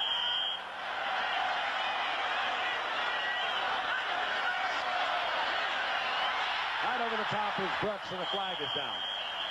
Pretty innovative move by Winslow. He started running across the backfield and did a period and kept going again. The Raiders are indicating that Chargers were holding. Referee again tonight, Dick Jorgensen. The Raiders are right. They were holding, and I think I get back to the game once you start putting ice around that knee area. Low kick again by Buford. Ball is loose, but it goes out of bounds. The possession was by the Raiders, so they'll have a 1st and 10. They'll be in charge of territory at the 44-yard line. We're going to pause 5 seconds and allow our friends and stations along the line identify themselves. Eyewitness News follows the game on WABC-TV New York. 1st and 10, Los Angeles. San Diego open a 10-0 lead, and the Raiders playing listlessly for the most part of the first half. Bounced right back, a couple of touchdown passes, one Plunkett to Christensen, one Marcus Allen to Christensen. They have the lead, 14-10, early moments of the second half. Marcus Allen breaking back against the grain. He's up close to a Raider 1st down as he's upended by Billy Ray Smith. Now, Juice, that's what we expected early on in the game. Well, I think the Raiders have made an adjustment. They realize that the defense that the Chargers are going to try to use against them is going to be a blitzing defense. They came out, they went to split backs instead of formation, and it was pretty successful for them. Those linebackers can't see that guy, and they can't react and get to the point of attack so quick. Tim Fox slow, getting up once again. This time he'll come off. Tim Fox, so many great years up in New England. What a player he was at Ohio State. Woody Hayes told me he was as scrappy a player as he had ever had. Well, he was an all-time starter for New England. Tom Bass really wanted him, the defensive coordinator of the Chargers, and he gave up a 2nd-round pick and a 3rd-round pick just to get him. 2nd down and less than a yard for the Raiders' 1st down. The ball at the 37-yard line of San Diego. Plunkett with a lot of time. Tries to get to Barnwell. He was double covered. Lyndon King had dropped out there to help Reuben Henderson. Incomplete. It'll be 3rd and less than a yard.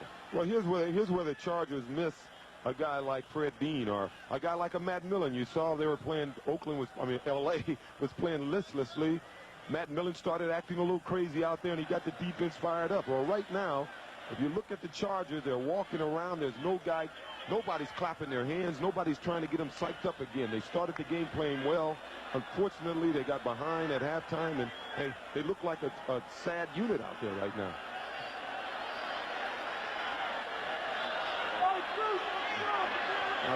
Apparently, there is an official's timeout.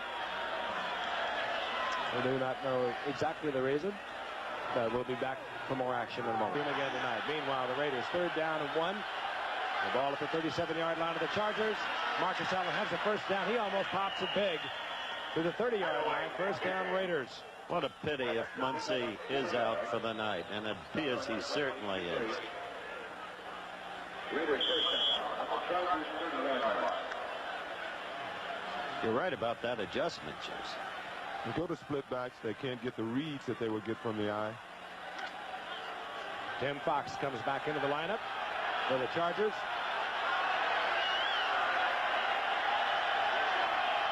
Frank Hawkins in there now as a setback. And Plunkett goes down. That will not be a sack. He will pick up 2. It'll be 2nd down and 8. Keith Ferguson defensively there for the Chargers. And as we look at the Chargers, we've talked about it. I mentioned it earlier. They're giving away over 20 pounds to the offensive 5 of the Raiders. The average of the linebackers in the front 3 for the Chargers, they're light. Ferguson, 241. Ackerman in the middle, 254. Johnson, 255. While the Raiders' offensive line averages out at 265. 2nd and 8. The blitz is on. Lyndon King doesn't get there. Christensen comes down with it. He'll have a 1st down inside the 20-yard line. And a new Raider record. With that catch, he has a new Raider record. That's 77, 76, 77 receptions, and 77. He's all-time high for a Raider in one season.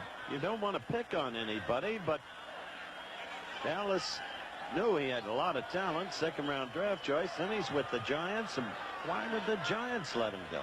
Well, both of them were looking at Christensen as a running back. He came out with the Raiders, and for 2 years didn't do anything with them. I'm not going to pick on him.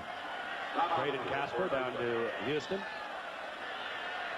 Maybe a blow for Dallas today. Could have been premature in giving the Raiders a 1st down as they bring out the yard markers. I thought Christensen had moved inside the 20. Well, obviously didn't. Tom Flores, in his 5th year, took over from an Oakland legend, John Madden. 79, Flores' first season, 9-7, and 80, 11-5, won the Super Bowl over the Eagles. 81, problems with injuries to Plunkett principally. He was 7-9, and then last year 8-1, losing to the Jets in the playoffs. But in 80, it was this man, Jim Plunkett, who steps into the huddle. The Cinderella story of the year in pro football. The comeback kid, and once again, he's been called on to come back again this year with the injury to young Mark Wilson. Hawkins, look out. Walk to the end zone.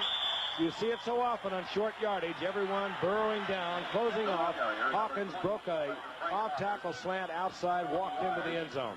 Got a great block from Marcus Allen on Danny Walters, and this is what separates the great teams like the Washington Redskins and the Raiders from the rest of the league, that they got the big men up front. They can control that line. They get down close to the end zone. They get it in. But, Juice, don't leave out the Cowboys, please. Oh, I would not leave out the Cowboys. I predict that they'd be the most improved team this year. Bob Goodrich, our producer, tells me that there's a wire service report to the effect that quarterback Glenn Carano has jumped to the USFL. That doesn't happen often to the Dallas Cowboys. Chris Barr for the conversion. For the Raiders, who trailed much of the first half by 10 points, but now moved out on top. They lead 21-10. Frank Hawkins, University of Nevada, Reno. Raiders around in the early going. And the Raiders started picking up their blitz on defense, and they started picking them apart. Here comes Ernest Jackson. Flag is down as Jackson out over the 20-yard line, close to the 23-yard line. Jackson, the rookie 8th-round draft pick out of Texas A&M with good speed. Again, that flag is down.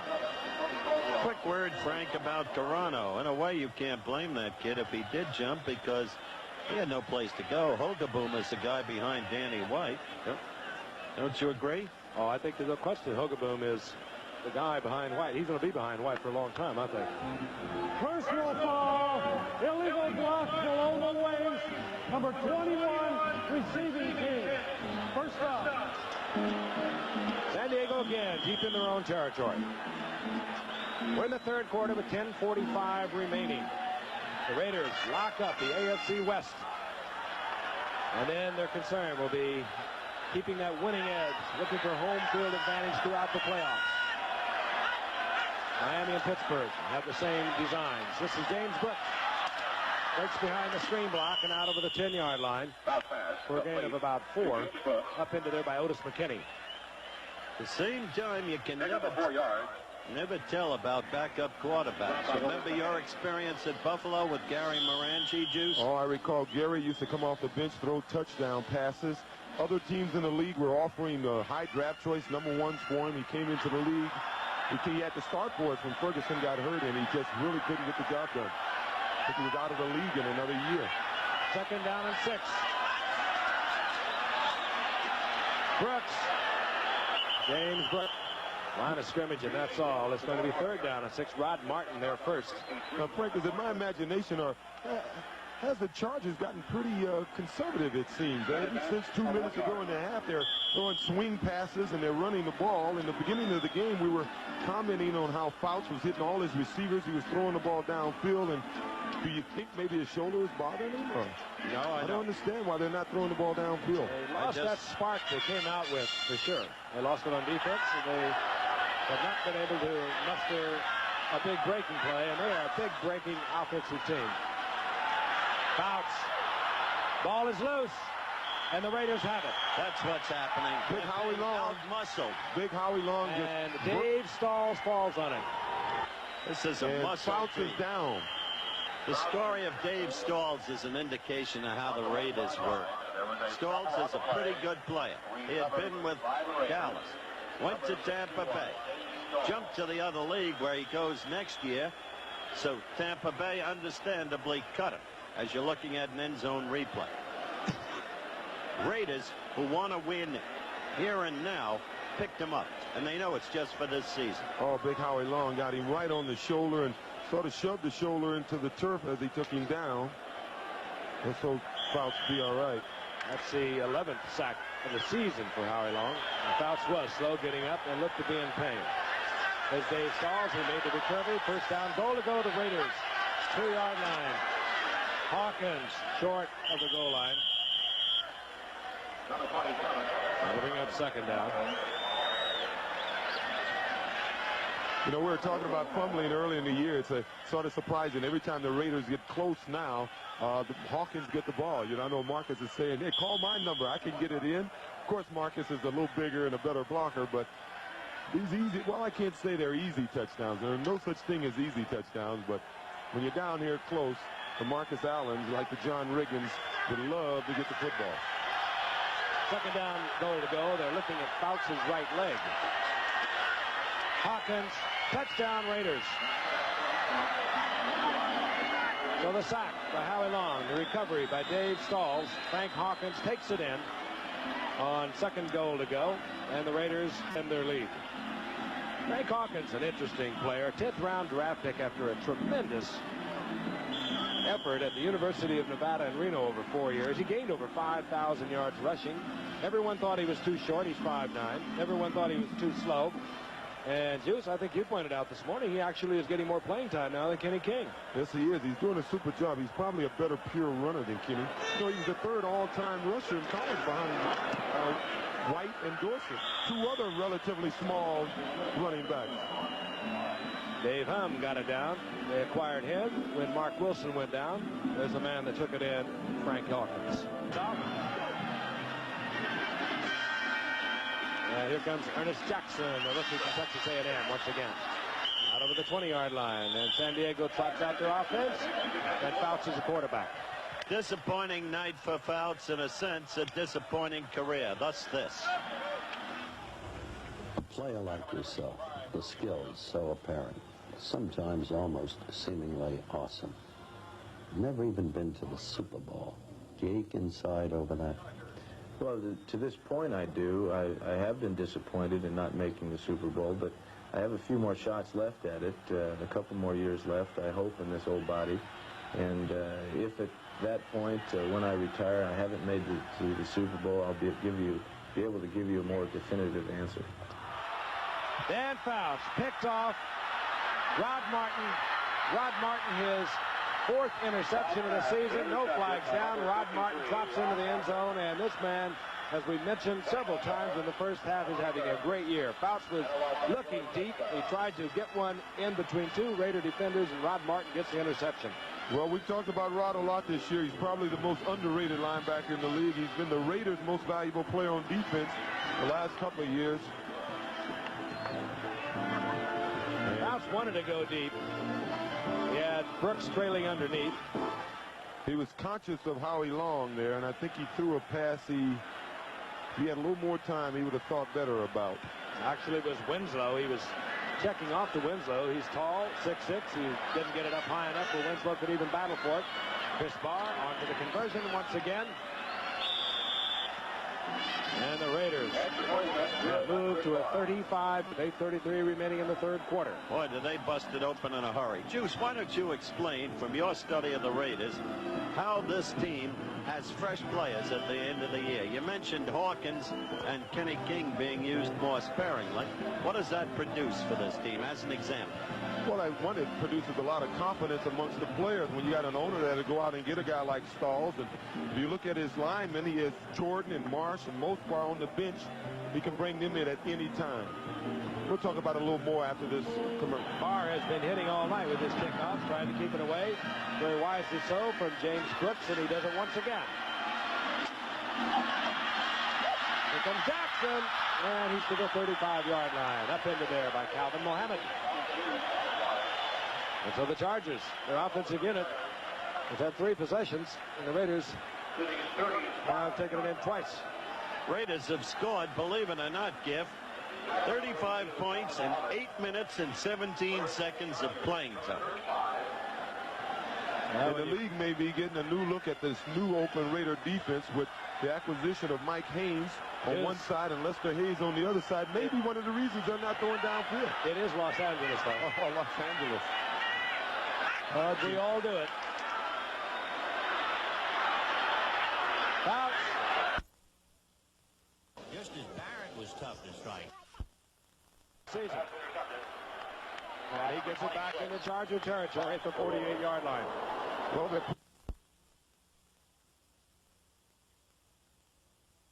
To his zone. let's take a look at this. Mike Haynes Mike Haynes, covering him like a glove. he was in position where Chandler would have had to run through him. Fouts was thinking he was going to break across. McElroy was there. First down and 10. The Raiders, 47-yard line. Kenny King, Marcus Allen in there together as setbacks, and we would suspect we might see the Raiders work on their ground game. You just saw a receiver covered. So much for suspicions. Yes. Marcus Allen stepping out of bounds after a pickup of 7 yards near the 40-yard line of the Chargers. What are they doing? Saving There he the clock? is. Talk about Marcus Allen. Yeah, I told you the story about his first training camp. He had a big fight with Marcus in camp on the football field, and he thought his career was over. Here he is fighting, having a big punch out with the Heisman Trophy winner. Well, he's still there. McElroy with 7 interceptions. Danny Walters, the rookie from Arkansas for San Diego, he got 1 in the first half. He also has 7, tied to the AFC lead. Allen, Cripps trying to break it outside. Flag is down. If I was the Raiders, I wouldn't line up in high formation at all tonight. The way these guys are blitzing, they got it. They just have it peaked. Raiders backing their huddle position up, so we assume this will work against them. Marcus Allen had a big college game here. He won the city championship on this field. He threw 2 touchdowns. He ran for 2 touchdowns, and he intercepted a pass for a touchdown. Number 50, offense, still second down. That's Kenny King that's being treated. And it was Dave Dalby, the center, is having a fine year with the Raiders, who was guilty of the holding. While we have a moment, we want to remind you once again, 3:30 Eastern Time this Saturday. That he wasn't worried about Shelby Jordan getting ready to play right away. He wouldn't hand the ball to Marcus Allen. Marcus complained earlier in the year about not getting the ball enough. He said he's not going to worry about that. He wanted Marcus to be healthy late in the season. He didn't need Shelby Jordan until late in the season. He needed those guys healthy and That's the point I comfortable wanted you to late in the develop. season. Shelby Jordan, as you know, huge man, Pro Bowl caliber, great acquisition. Hey, you look at their offensive line, their defensive line, you talk about depth. You see Kurt Marsh, Shelby Jordan, and Don Mospar, 3 players who could start for just about any team in football. The last one, the first-round draft choice. He didn't know that he needed surgery at the time. They're working long and hard over Kenny King, Let's hope he's going to be all right. former Houston Oiler, and it's not good when they stay down that long.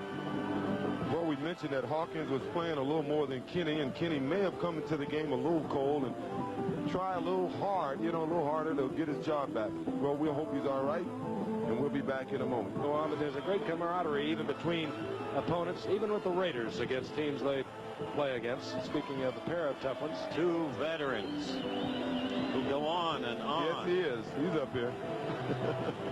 They genuinely are hurt when they see even an opponent who is injured. And they are going to bring out a stretcher for Kenny King. We'll get a full report as quickly as we can. Just hate to this. And while we wait for Kenny King to be taken from the field, talked about NCAA college football here Saturday. He's been He a was great ball drafted by the player. Oilers, and they, of course, with Earl Campbell only used him 3 times as a rookie. He came in to the Raiders. They went right to work with him, and he had over 700 yards rushing with him. Let's take a look at it again. We don't know whether we can pick it up for you or not. He's 33, the up back in the I formation. We'll take a look and see if perhaps we can pick up what happened. He moves into a blocking position. Marcus tried to break it back outside. Not there. It could be right here. Yeah, he looked like he may have gotten his neck a Head little. right into the chest of Billy Ray Smith, I believe. He's gone. Yeah, right there. He's got his head looked like he got a jam, the neck jam. Now he wears That's a neck what it brace looks like. because he's had some shoulder problem, pitch nerve in his neck problem, and it looked as if he may have gotten his neck jammed on that. Well, again, we will not speculate till we get the full word. Sometimes you can get hit on the top of the head, and it makes everything tingle, everything go numb, and you just hope that it doesn't have a lasting effect. But there is a quiet that is spread throughout this entire stadium. And a very concerned Tom Flores.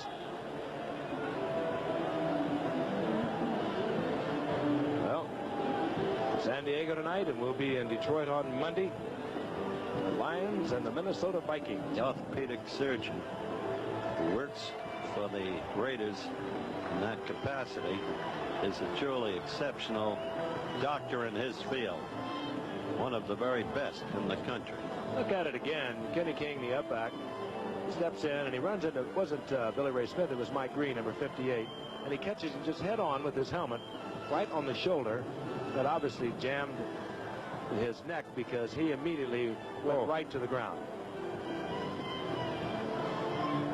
And of course, Marcus Allen being dropped for a loss on the play. Yeah, there's an old thing about football for all the kids out there. You never block with your head down. Never put that helmet in there. It's the shoulder game.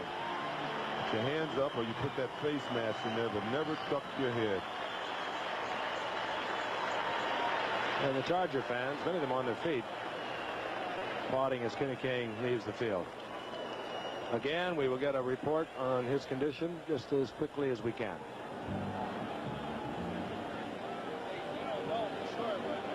We have 7:58 still remaining in the third quarter. An explosive third quarter for the Raiders as we look once again from the reverse angle. Kenny King, head down, banging into the shoulder of Mike Green.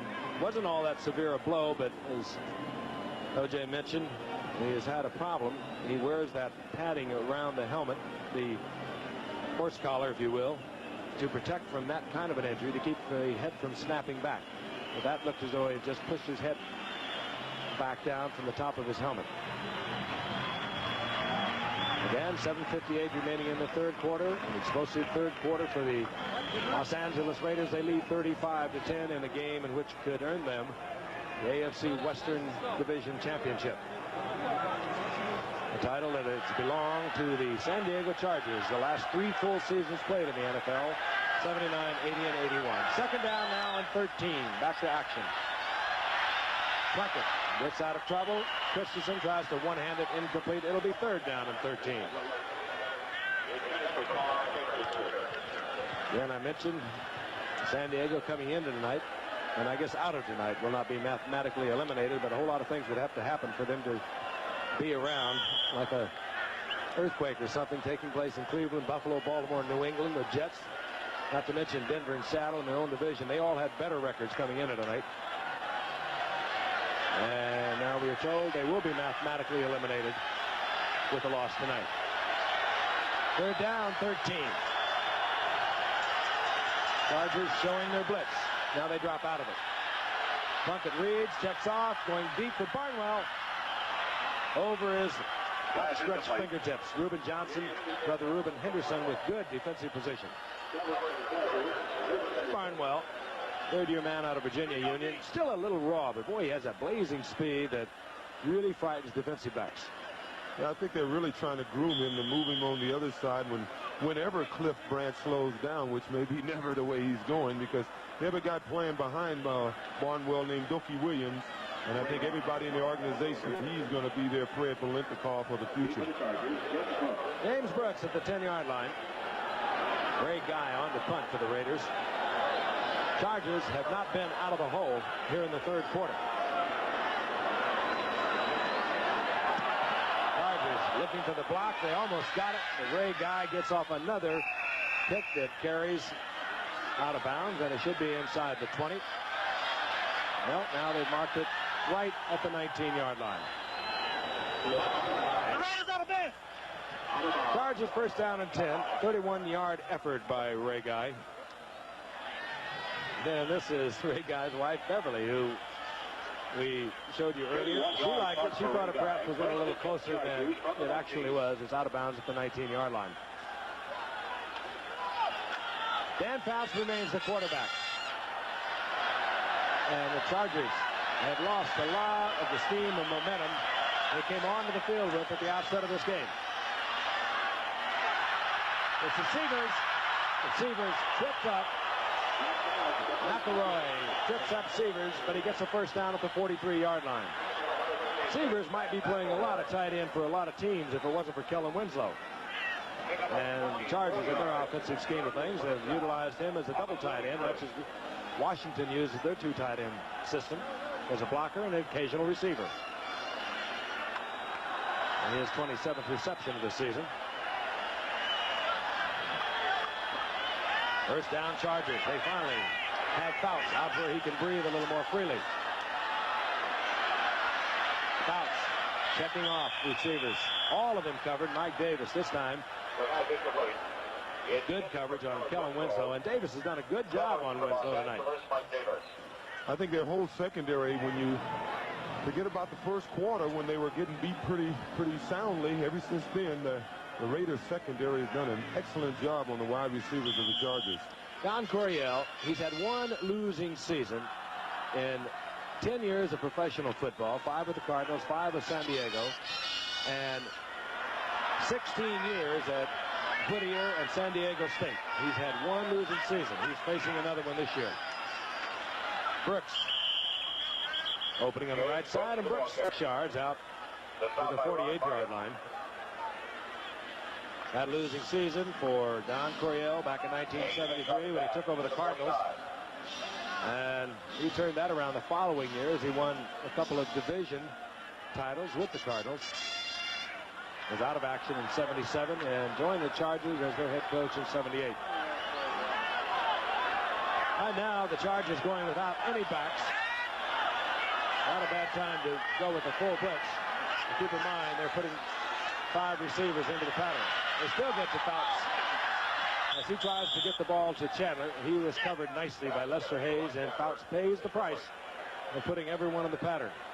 It was Howie Long again, who's giving Andy Gissinger quite a night over on the right side of San Diego.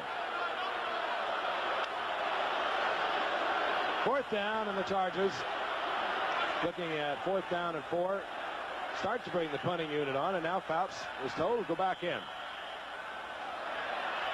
He's coming out again. Now they bring him out, and we have Maury Buford on.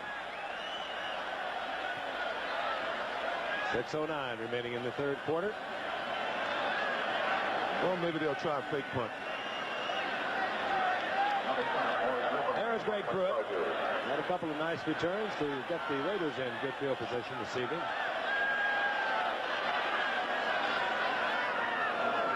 Yep. That was one of the most ill-conceived fake punts one ever designed.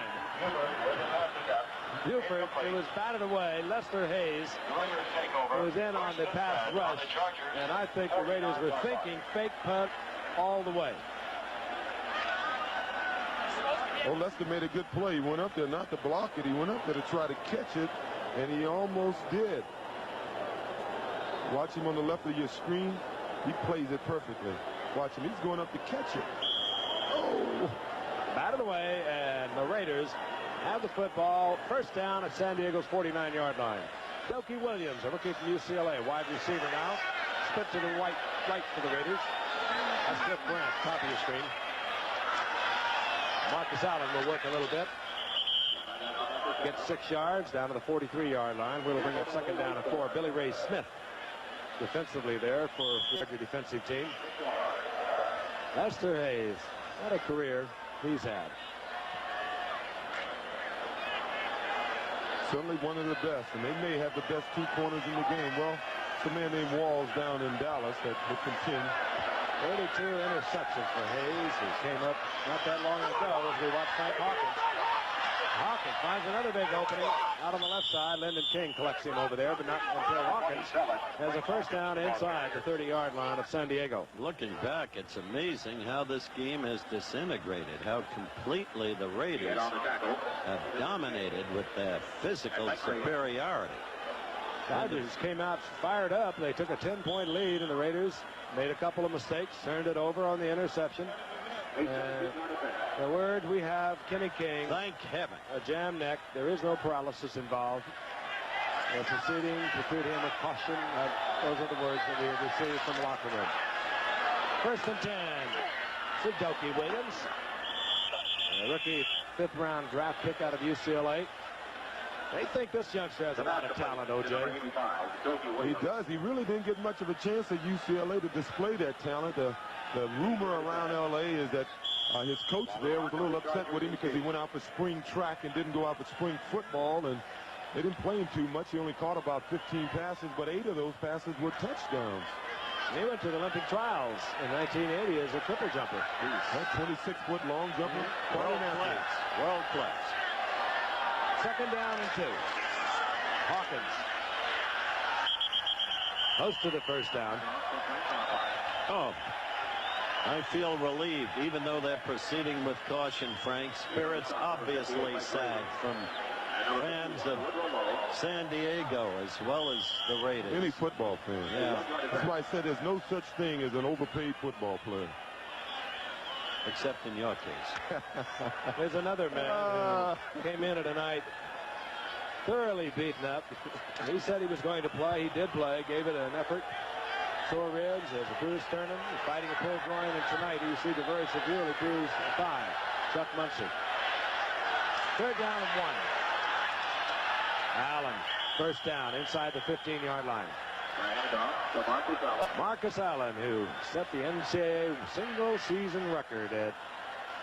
What was your best year at USC, O.J.? You had about 1,900, didn't you? No, about 1,800. He demolished it, but mine was broken long before he got there. I think Ricky Bell and a few guys broke it before Marcus got there. But 2,300 yards, something, isn't it? I tell you. And it's not by accident that John Robinson was his coach. And you see what Dickerson is doing now. And you see what Ahmad Rashad, as Bobby Moore did at Oregon, leading the conference in rushing. For Robinson. First down, Plunkett has Christensen wide open. 3 touchdowns for Todd. Oh, for Todd's mother. That's 12 on the year, and he was so open. Plunkett probably had to swallow a big lump in the throat when you see a receiver that wide open. It's sometimes hard to get it to him. Well, you Second just time knew this year, Giff, he scored 3 TDs in one game. Let's take a look at it again. You just knew he wanted to have a special night tonight. His mother being operated on today. Hopefully she was able to stay up late to see this. If she doesn't, I'm sure they got a tape of it. One of the problems when they lost Mark Wilson was that he was the holder for field goals and extra points. They brought back David Hum, the man who just placed it down for Chris Barr, not only to do the holding as he did when he was here in years past. Raiders' highest point total this year, Frank. But also as a backup quarterback. And the Raiders are rolling as they move off to a 42-10 lead. We still have 3:21 remaining in the third quarter. I'd like to remind you, this telecast is presented by authority of the National Football League. It's intended for the private use of our audience. Any rebroadcast or other use of the telecast without the express written consent of the National Football League is prohibited. San Diego has turned it over 4 times. The Raiders have turned it over twice. Yards passing, the Raiders 177, San Diego 150, as Dan Fouts has found the sledding a little tough tonight. The Raiders thrown off a little bit at the beginning of the game, although this man wasn't throughout the night. I think he's still trying to convey a message to his mother. It appears so. Yes, he sure is. He's serious about it, too. But once the Raiders start picking up the blitzing defense of the Chargers, something went out of the Chargers. Not only defensively, but offensively. Barr hits it. And this will be Rick Burns and the former, or rather, Jim Jodat. And Jim Jodat bobbles it into the end zone and sits on it. Ed Luther comes on a quarterback now for the Chargers. Sensible move. You don't risk a property like Dan Fouts in a situation like this. And Dan Fouts went down in the 6th game of the season. Is Ed Luther, a former 4th-round pick in 1980 out of San Jose State, who came on to start 5 games. His numbers, 52% during that period of time, 5 touchdowns and 15 interceptions. Prior to that time, in 3 years with the Chargers, it only had 22 attempts. So he basically was a rookie when he took over from Dan Fouts earlier in the year. Joyner will have a first down at the 45-yard line. And that was a beautifully thrown pass. He really did a good job there. I marvel at Charlie Joyner. He never quits, no matter what the score. He runs his routes. Yeah, no, he's closing in on 600 receptions. This man now in his 15th season. And the way he's going, I'm sure he's going to end in his career with the record. Doesn't look like he's slowing down at all. Got a little penalty there. I recall a few years. Ball, blow to the head, 37, defense, first down. Lester Hayes, he gets one every game, it seems. I recall a few years ago when Bill Washburn first came to the 49ers, he tried to make a trade for Charlie Joyner. They were good friends. Charlie felt his injury, had a knee injury, was too severe and that he wouldn't be able to be effective for the 49ers. And Luther, and he'll go down. Pressure again, Howie Long. 3 sacks tonight for Howie Long. And Luther Bill Pickel will get perhaps an assist on that. A pair of rookies. Luther's hand is hurt, trying to shake it off. You saw a graphic a moment ago that shows you what Charlie Joyner has been in this league. The 4th all-time receiver. And when you talk about Charlie Joyner to Dan Fouts, his face lights up. And you can see how Dan Fouts feels about Joyner. 59 receptions on the year for the 15-year veteran. 10 shy now of 600 for the career. And a bundle, 25 for Ed Luther. Luther hangs one up.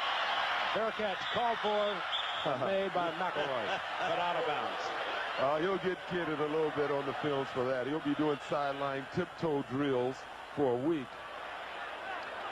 Bill Walsh said Charlie Joyner was the finest pattern runner he'd ever seen. I believe that. He's got one guy buying for that. He has a kid up there, Dwight Clark, who, before he's through, may force Bill to make a reassessment. Frank knows I was with Don Klosterman when he drafted him in the 2nd round for Houston, and they laughed at Klosterman, but he knew what he was getting. Saw Don night before last in New York. One of the great football minds. Out of the game now. 3rd down and 25, which is kind of sad. Well, maybe we can go back to Houston. Certainly couldn't hurt them. 5 Raiders were hovering around Wes Chandler. Lester Hayes deflecting it. Well, I was talking about Dan Fouts when he talks about Charlie Joyner. Let's hear from Dan in that regard. And believe me, if there's anybody that could come back at the age of 47 and play in the National Football League, it would be Charlie Joyner. I doubt it. And while Dan was talking, Maury Buford had his hands full. He leaped high in the air. That ball would have gone to the end zone if he hadn't pulled it down. And then he just flat kicked one 55 yards into the end zone, however. Touchback, and the Raiders will have the ball at their own 20-yard line. And for Dan, from my opinion, there's nobody that can come back at 47 and play. And we've discussed that, of course. Jimmy Brown could be the one that could come back and play. If he was a tenth of what he was. I have no doubt if he carried the ball 10 times, he'd be effective, but he'd be in bed for 10 weeks when it's over. First and 10 Raiders. Puckett to Hawkins. And Hawkins, another fine run, breaking it outside. Taken out of bounds by Tim Fox. Inches short of a first down out over the 29-yard line. So Frank Hawkins is having quite a night. Well, we see Billy Ray Smith out there. He's had a tough time tonight. A young linebacker trying to make it in this league, playing in a new position for him. There he is again. Second down and inches. Puckett gets leveled, the ball, and his arm in motion, so it will be an incompleted pass. We're talking about Billy Ray Smith. You know, it's a little unfortunate for a guy like him. He's a great football player. He could have easily gone to a team with a solid defense. You know, Lawrence Taylor, not to take anything away from his abilities, but he went to a defensive team that was a solid defensive team. They were a solid linebacker core, and it made it a lot easier on him as a rookie to be able to come into that type of defense. Well, Billy Ray is having a tough time right now, but a lot of it has to do with the defense he's playing with. Third down and inches. Hawkins will get the first down out over the 30-yard line. Another thing about Billy Ray Smith, and I am to think this Chargers, while they have collapsed somewhat here in the second half defensively, they're very, very young. And with the likes of Billy Ray Smith, there he is, and Mike Green, the other inside linebacker, I think they've got a future, and that's all they've needed over the past few years. And one of the problems for Billy Ray was that he was a stand-up defensive end at Arkansas, being utilized now as an inside linebacker, and that is a definite change. Yeah, but like Matt Millen, he made an adjustment, but he came into a solid defensive unit. It's a lot easier. You're right. You got those players around you. Oh, there's no question. But I think this defense is building. They've been building for about 5 years now. Marcus Allen and almost gets to the outside, taken down from behind. Tim Fox. Gain of a couple. It'll be second down and 8. Tom Flory, he's the quarterback. These Raiders, when they were the Oakland Raiders from Fresno, California, had his own personal battle. Developed a spot on his lung. Out of the competition for a year and came back to perform well as a quarterback, was an assistant for many years, and he took over in 1979 from John Matt. We have a second down and 8 for Plunkett. He is taken first there by Gary Johnson, and then Gary Johnson gets help from Rick Ackerman. The sack is inside the 20. Jim knew it was coming. He heard those steps. Big hands Johnson.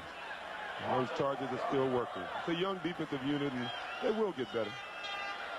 Sometimes, you know, you need that old pro. You know, I think they're going to have to make a trade. They're going to have to bring in an old, established pro, a guy like a Lyle Alzado, the way the Raiders brought him in, to sort of settle this team down and show them how it's done. I don't know if they have that individual on their defense now, on their roster for that matter. Third down, 18. Raiders keep it on the ground. Marcus Allen left side. And that'll be the final play of the third quarter. Raiders on top 42-10, and we'll be back for the fourth quarter. And we certainly know the Raider fans are enjoying tonight. They have clinched the Western Division of the AFC. They right now have Ray Guy on the punt as we begin the fourth quarter. Brooks is dropped deep for the San Diego Chargers. And Ray Guy off the side of his foot, but he gets a Ray Guy bounce and continues to bobble along the ground down close to the 25-yard line. So, artistically, not a success, but a 50-yard effort by Ray Guy. Stats beginning to be dominated now, but the way to see this. We go from halftime to the third quarter. 271 total yards to 213. Striking with startling suddenness, scoring 35 points in 8 minutes and 17 seconds of play. The Raiders took over this game. Total domination. The Raiders right on their timetable. The last 4 games, they've only allowed an average of 67 yards rushing, as we see Severs take it over the middle. And thus far, the Chargers have managed to negotiate only 62 on the ground. Well, it's not a heck of a lot of offense for the Raiders for 42 points, but as always, they've been opportunistic. They strike for the long bomb. There's a man who's looking at only his second losing season in 26 years as a head coach. They don't grind it out. There was a gain of 6. It'll be second down and 4. Ball at the 31-yard line. Severs in motion, and here comes Ed Luther. Goes back across field. The screen to Winslow. The screen man didn't get in front of Winslow. There were a host of Raiders there, however, headed by McKinney. The Raiders now in their prevent 5-man secondary defense most of the time. Well, we've talked a lot about the rivalry, and there was a lot of talk in the paper this week, especially by Howie Long, about the Chargers pouring it on them a few years ago, and that they, you know, the rivalry, they want to get even. But in a game like this, believe me, both teams, even the Raiders, would just like to see this game get over. They don't care if anybody scores. They just want to go home now. 3rd and 2. This is Brooks, and Brooks turns back looking for first down, and he doesn't get it. He's hit by Greg Townsend. Crowd agrees with you, Juice. They're beginning to file out in large numbers. Great disappointment for San Diego fans tonight. There goes young Greg Townsend. One of those rookies that it really has exploded into action for the Raiders. And what Juice said earlier about Lyle Alzado, he's been a great help to not only Bill Nickel, who ordinarily comes in on his side, but also to this youngster, Greg Townsend. Pruitt drops it once again. He's been busy tonight. I'll tell you another thing about the Raiders, even though they've had 2 turnovers a night, they seem to be a team that has really come together in the last couple of weeks. Off the side of Buford's foot. takes a bit of a Buford bounce inside the 35. Buford a little bit inconsistent tonight. The last one he hit, I think, was 57 yards. He luckily gets 33 out of this one. The Raiders good field position.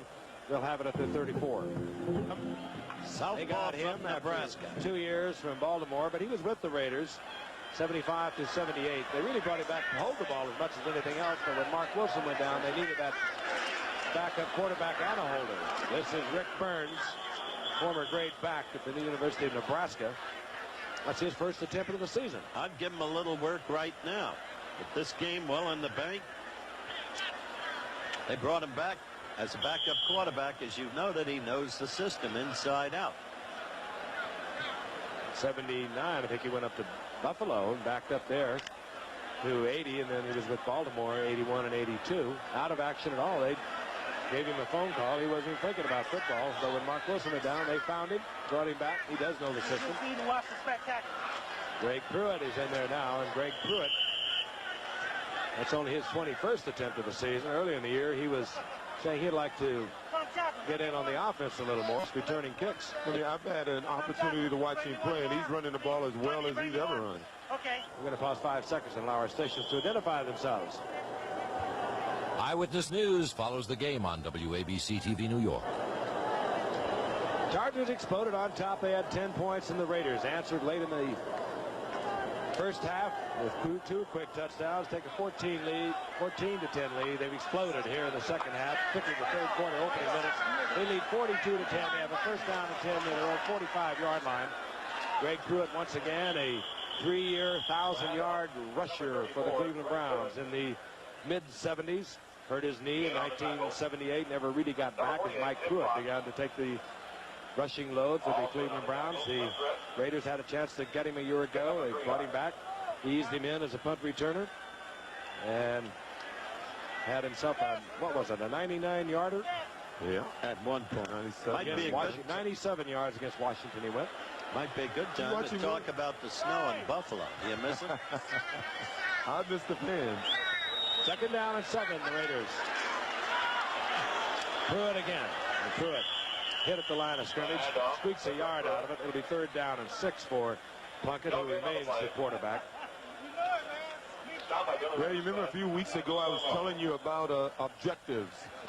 You know, we were in this situation quite often my earlier years in Buffalo, and is at this time of the game to keep the guys interested, you got to have those objectives saying, hey, well, here's what we want to do in the 4th quarter. Let's see if we can get 10 more first downs, or here's where we are on our game objectives, because at this point, that is the only way you can keep the guys interested in the game. Like that. Let's go to the 3rd down and 6. The pitch to Greg Pruitt. He'll have the first down and more as Pruitt gets inside the 45-yard line. And hey, this is some kind of an athlete. He really is. He's running as well as he's ever run. Do you see the quickness of that acceleration? He really burst through there. Look at this. Now, we realize that the Chargers are on a fired-up group right now, but earlier in the season, every time Pruitt has carried the ball, I think he's averaging over 5 yards a carry this season. He has run the ball extremely well. And he did limp off, O.J., too. Something. Well, that comes from not running the ball. First down and 10, the Raiders inside the 43-yard line. And some yo-yos have come onto the field. We'll show you who they are because, wow, it's disgusting to see them.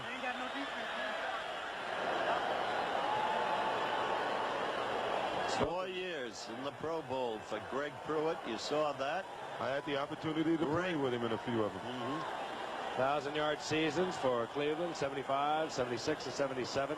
Then came the knee injury. January 29th. I'll be there, Howard. Yep, you will be. ABC will be carrying, as always, the Pro Bowl. A few of these Charger offensive players will be there. You'll see a lot of the Raiders there, I'll tell you that. 9:55 remaining. Cliff Branch. Raiders once again having locked up the Western Division of the AFC. They have a game coming up a week from Sunday. They'll play the Cardinals. Their final game will be against these Chargers once again, so they have a good opportunity to go through the AFC conference with the best winning record, which would guarantee home field advantage throughout the playoffs. Of course, Miami and Pittsburgh are hoping they will falter, and they can continue to win, and they can get in on that home field edge. Who's Pittsburgh got left? I'll look it up. They got a Saturday game against the Jets. 2nd down and 7 now for the Raiders. And then Cleveland. That'll be their last game.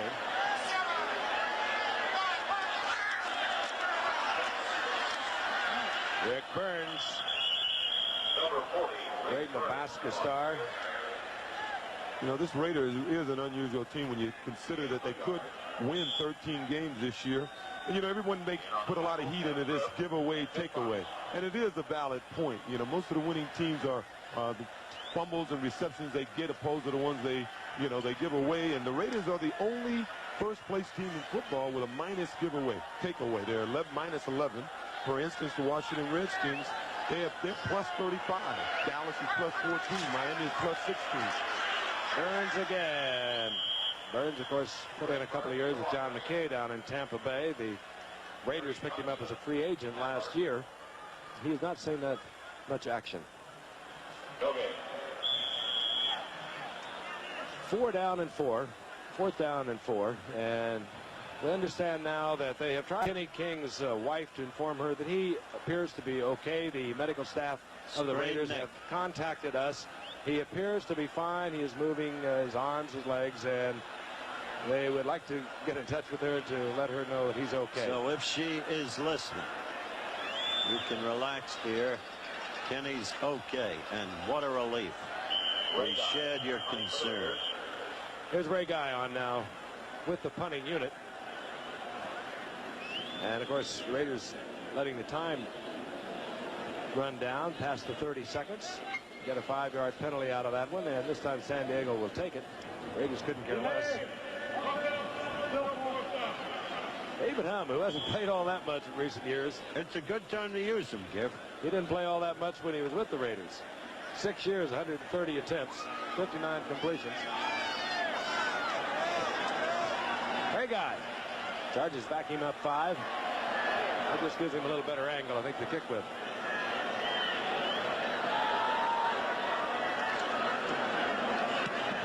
Looking for the right sideline. Ooh, and he has caught it. Ooh. Ray Guy puts it out at the 10-yard line. Good effort by Ray Guy. We have 7:42 remaining in the game. 32 yards officially Guy will be credited with. We'll be back. One of the dominant teams for the past couple of decades. Ernest Jackson now in, the rookie from Texas A&M. He's a setback. Is that Luther fires to Kellen Winslow. Kellen Winslow up to the 19-yard line. Winslow coming in tonight, 65 receptions, 5 touchdowns. Fourth in the AFC. Let me ask you something. You're of relatively recent vintage, despite the obviously advancing years. What does it do to a great player like Winslow to be in a situation like this here and now? Let's forget about talking objectives. All he can do is the best he can. You know, he's still playing all pro caliber ball, and all he can do is play the best football he's capable of playing. And hopefully the problem he can't solve it is the problem upstairs have to solve. It's a defensive problem. They've had the same problem for a few years. They brought in a new coach, Coach Bass, to solve that problem. I don't know if the young players can solve it. I think they have a lot of talent with their young players, but I'm in belief that they have to get an old pro in there to sort of show those kids which way to do it. One man won't do it. March's little brother. Winslow needs 9 yards more to go to 1,000 yards for a third season in just a 5-year career. Third season of 1,000 yards. Flag is down as the first down is picked up by Jackson. Other than that one pass to Joyner, it doesn't seem as if the Chargers have completed a pass over 10 yards since the first quarter. Penalty assessed against San Diego. So they negate the first down. Number 89, offense, still 3rd down. Wes Chandler moving a little quickly. Has to be agony for Don Coryell, too. He's used to winning. Earlier, Frank recited only one losing season. Name all of the Heisman Trophy winners who have been selected to the Pro Football Hall of Fame. I know I'm going to go in one more year.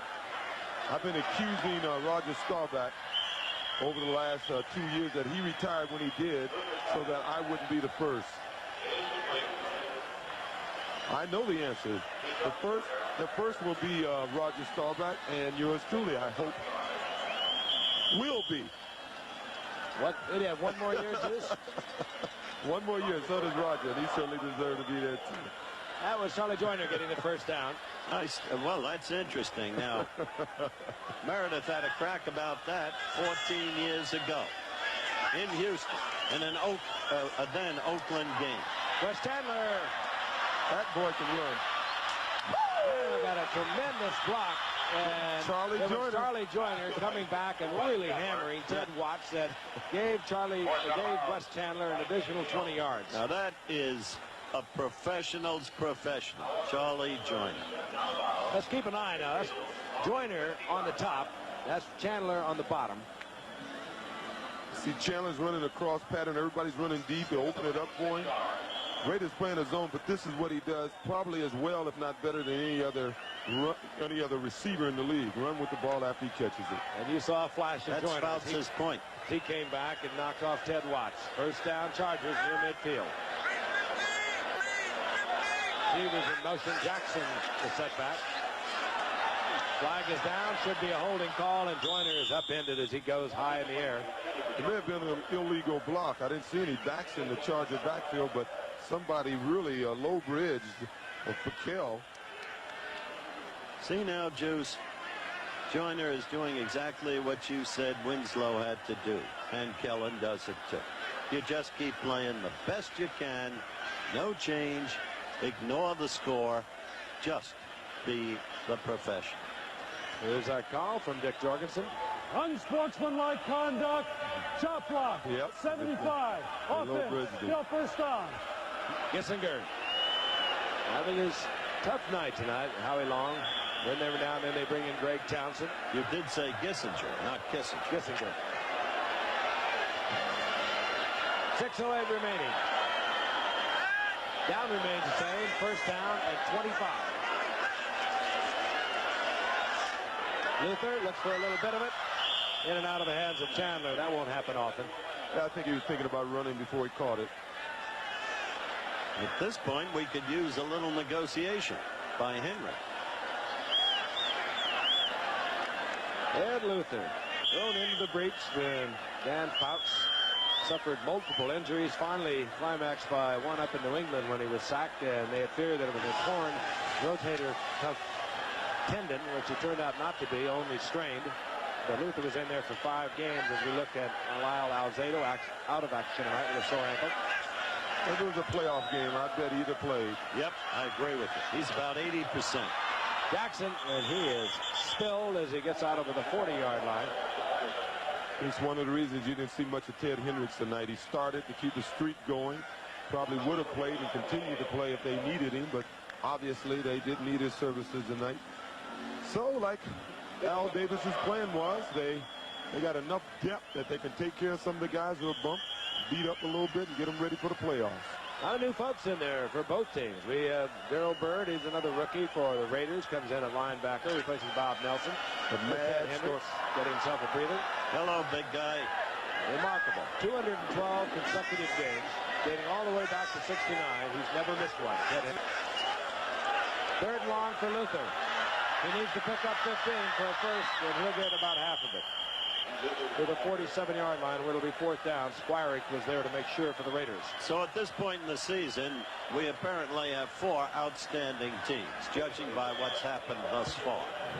Washington and Dallas and the Raiders and the Dolphins. Pittsburgh suddenly grown questionable because of the 2 recent defeats at the hands of the Vikes and the Lions. But 2 of those teams are more finesse than muscle. Muscle teams, the Redskins and the Raiders. Cowboys and the Dolphins, finesse teams. Do you agree, Juice? I agree. It's interesting that the Raiders have beaten both the Cowboys and Miami this year. You know, they lost a game that they had well in hand late in the game against the Redskins. So Theismann wouldn't hear of it. San Diego, of course, defeated Dallas. Not interesting. First down, Raiders inside their own 10. O.J. Simpson keeping you late into the night as the Raiders have locked up the AFC West. They have the football back. And we have a new quarterback, David Humm. And this is Rick Burns over the right side, and Burns out for a first down yardage. And the word is now everything is negative in terms of x-rays for Kenny King. If you were with us earlier, he looked to be severely injured. They took him off on a stretcher, jammed neck, but each report that we get seems to be better and better. Thank heavens for that. Inevitably, you see a situation like that, you think of that very great player, Darryl Stingley, and the wonderful fight he's made. And I'll never forget the greatness of John Madden and the way he cared, and still does, about Darryl Stingley. Burns got a first down for the Raiders as they work it on the ground. This time the gain of about 4, and that was Derek Jensen, a tight end, working out of the backfield for the Raiders. Get that head off.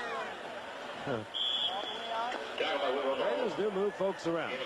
They do it offensively, they do it defensively. They're one of the few teams that are consistently keeping 2 backs in. And most teams will go with 1 back. In the case of the Chargers, they have no backs at all on passing situations. Can't understand how they gave Gary Beeben the Heisman Trophy ahead of you in your junior year, Jim. Gary was every bit as important to his team as any player in the country that year. Second down and 4. And wow, Burns is really hammered on the right side. It's not what you told me that year. Hey, Frank, I asked Howard today if he can have any player in the NFL and every active player was 21 years old a day, which would be the player he'd choose to start his franchise? And what did he say? Ted Hendricks. I would have been hard-pressed between Bradshaw maybe, but I think I'd have taken Walter Payton. I think Walter Payton is probably as fine a football player there is playing today. I think I might go for defense. I think that's where you have to begin things. You know, Leroy Selman. Frank understands the game, Jim. Do you understand? 35, Rick Burns. Flag is down. Fox moves up to make the stop. Meanwhile, who would be your player, Frank? I'm thinking about it. I might start with Dick Butkus. I'm active today. If I had a choice, I'd go with Dick, too. Moving back to 21. No, you said at 21. Any active player in the game today.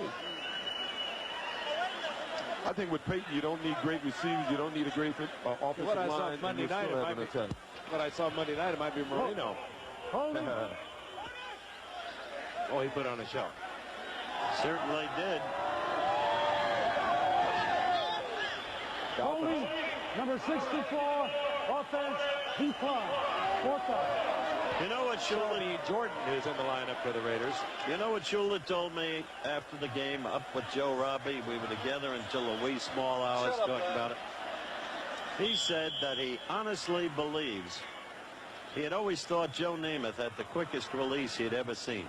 But he thinks Marino's is even quicker. He said Joe brought it up at head level or sometimes even over the head. He said Dan brings it from here as I point to an area below the shoulder. He certainly looked great the other night. We saw him in preseason. He looked good. He's improving each week. Only time will say whether he'll qualify for that kind of combination. James Brooks. Little show for the fans that are remaining as Brooks gets to midfield. 19-yard return on the punt by Ray Guy. 2-minute warning to both benches as if they didn't know. They came in with high hopes. Chargers coming off a 31-7 victory over Denver. And the one game that Ed Luther was able to win in a 5-start span of time. This time in and out of the hands of Houlihan. Well, they fell apart. They had a 10-0 lead, and the Raiders exploded for 14. The end of the second quarter, they came back 21 points before you could blink an eye in the third quarter, and it was out of reach. And so it was a winning season and the possibility of an 8-8 season for these Chargers. Timmy Fox, who gave it his all. He's embarrassed, though. Look at him. What a competitor he is. Second down, Luther. Gets away from one defender, gets the ball to Jackson. Jackson steps out of bounds, gets first down yardage inside the 40. Squirey taking him out of bounds there. Well, it's statistic time for those defensive linemen. You know, they get paid by sacks. When That they was can point Greg to those Townsend sacks, who almost had another one. Yeah, it may have cost him about $5,000. 1:43 remaining. Again, a reminder, Monday night we'll be in Detroit. Detroit, Minnesota. Get it on as only they can in the Central Division of the NFC. That might turn out to be 50-10. I don't think it'll be that. Jackson again. And the Texas A&M rookie. Looks pretty good. He does look good. I'll tell you, he had Scampers. He went as an 8th round pick. He hurt his knee as a senior, and the Chargers took a chance on him, but he had, as a junior, a great game against TCU. 219 yards rushing. And as I mentioned, he hurt his knee as a senior, so I think people were a little reluctant to go with him. He has terrific speed. He's 5'10", 208-pounder. A little raw, as they told me he was today. Still a lot to learn. This is the time to learn.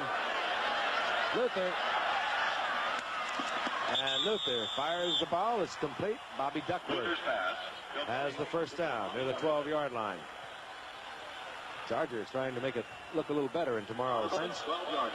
Well, Luther 42-10. Luther just trying to do the best job he knows how. On the Raiders, 12. Duckworth, who is averaging about 20-something yards a catch, isn't he? Yeah, he really is. He's 22-6, as a matter of fact, coming into the night. Good-looking young player. Another of their good-looking young players. He only had 13 receptions into tonight, but 4 touchdowns. Well, they're going to have to give up some of this offensive talent to get some defensive help. That's apparent. Oh, Townsend. The ball is loose. And they say no, that Luther was in the arms in the grass of Greg Townsend, who got the sack that he missed a few moments ago. Well, this Greg Townsend is quite a find for the Raiders. He's just having a field day over there now. Grew up in the California area, junior college. Not where he went to college, though. That was Gissinger once again, who Townsend is beating on the outside almost every play. Earlier, Howie Long was having the same success. Well, a Charger fan to the end. Jackson inside the 20. Someone is calling timeout. If you believe San Diego is taking timeout, they have 2 remaining. They'd like to get some points on the scoreboard. That's one of the tiebreakers, you know. Had lost his job. And then, of course, Mark Wilson was injured 4 games ago. Plunkett is back, making another comeback. He could make it a double Cinderella story. He did it in 80, leading the Raiders to the Super Bowl. 3rd down, Ed Luther looking into the end zone, tried to get it to Joyner. Almost picked off in there. 23 seconds now remain. Well, now here's the problem with calling timeout. The way it looks like McElroy is going to get up. He's a little, seem to be shaken up a little bit. There's a sign on the scoreboard that has to be very difficult for Don Coryell. The Don Coryell Show following this game. Not only the sign, doing the show. Hopefully what he I has mean. a tape. I'm sure it's a tape show. He probably did it yesterday or earlier today or How something. could it be a tape show? Well, he's going to run from me. Oh, maybe a radio show, I guess. But a coach can't run from the field and go do a TV show. McElroy appears to be all right. He's running off the field. I think he's going to sit as assistant coach. Ernie Zampese.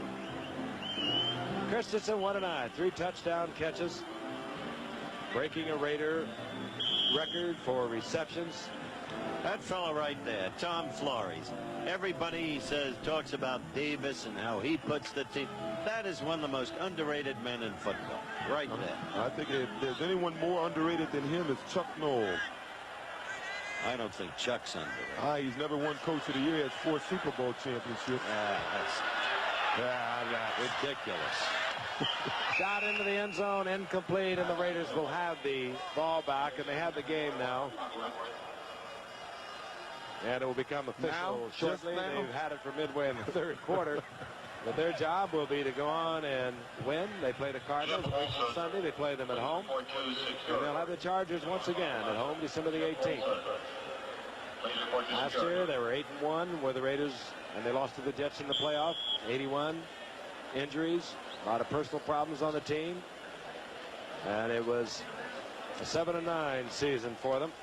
And of course, they are harking back, trying to play back to the season of 1980, when as a wild card entry, first one ever to do so, they went to the Super Bowl and won that Super Bowl, winning over Philadelphia. I understand the Don Coryell show is a live locker room show. Well, it won't From be a too dead lively. locker room. It may be live, but it will not be too lively. He's quite a man, though. He'll Like be I said, back. he's now looking at only the second season in which he has not produced a winner in 26 years as a head coach. Tom Flores has got to feel awfully good about the Raiders. Final word in a moment.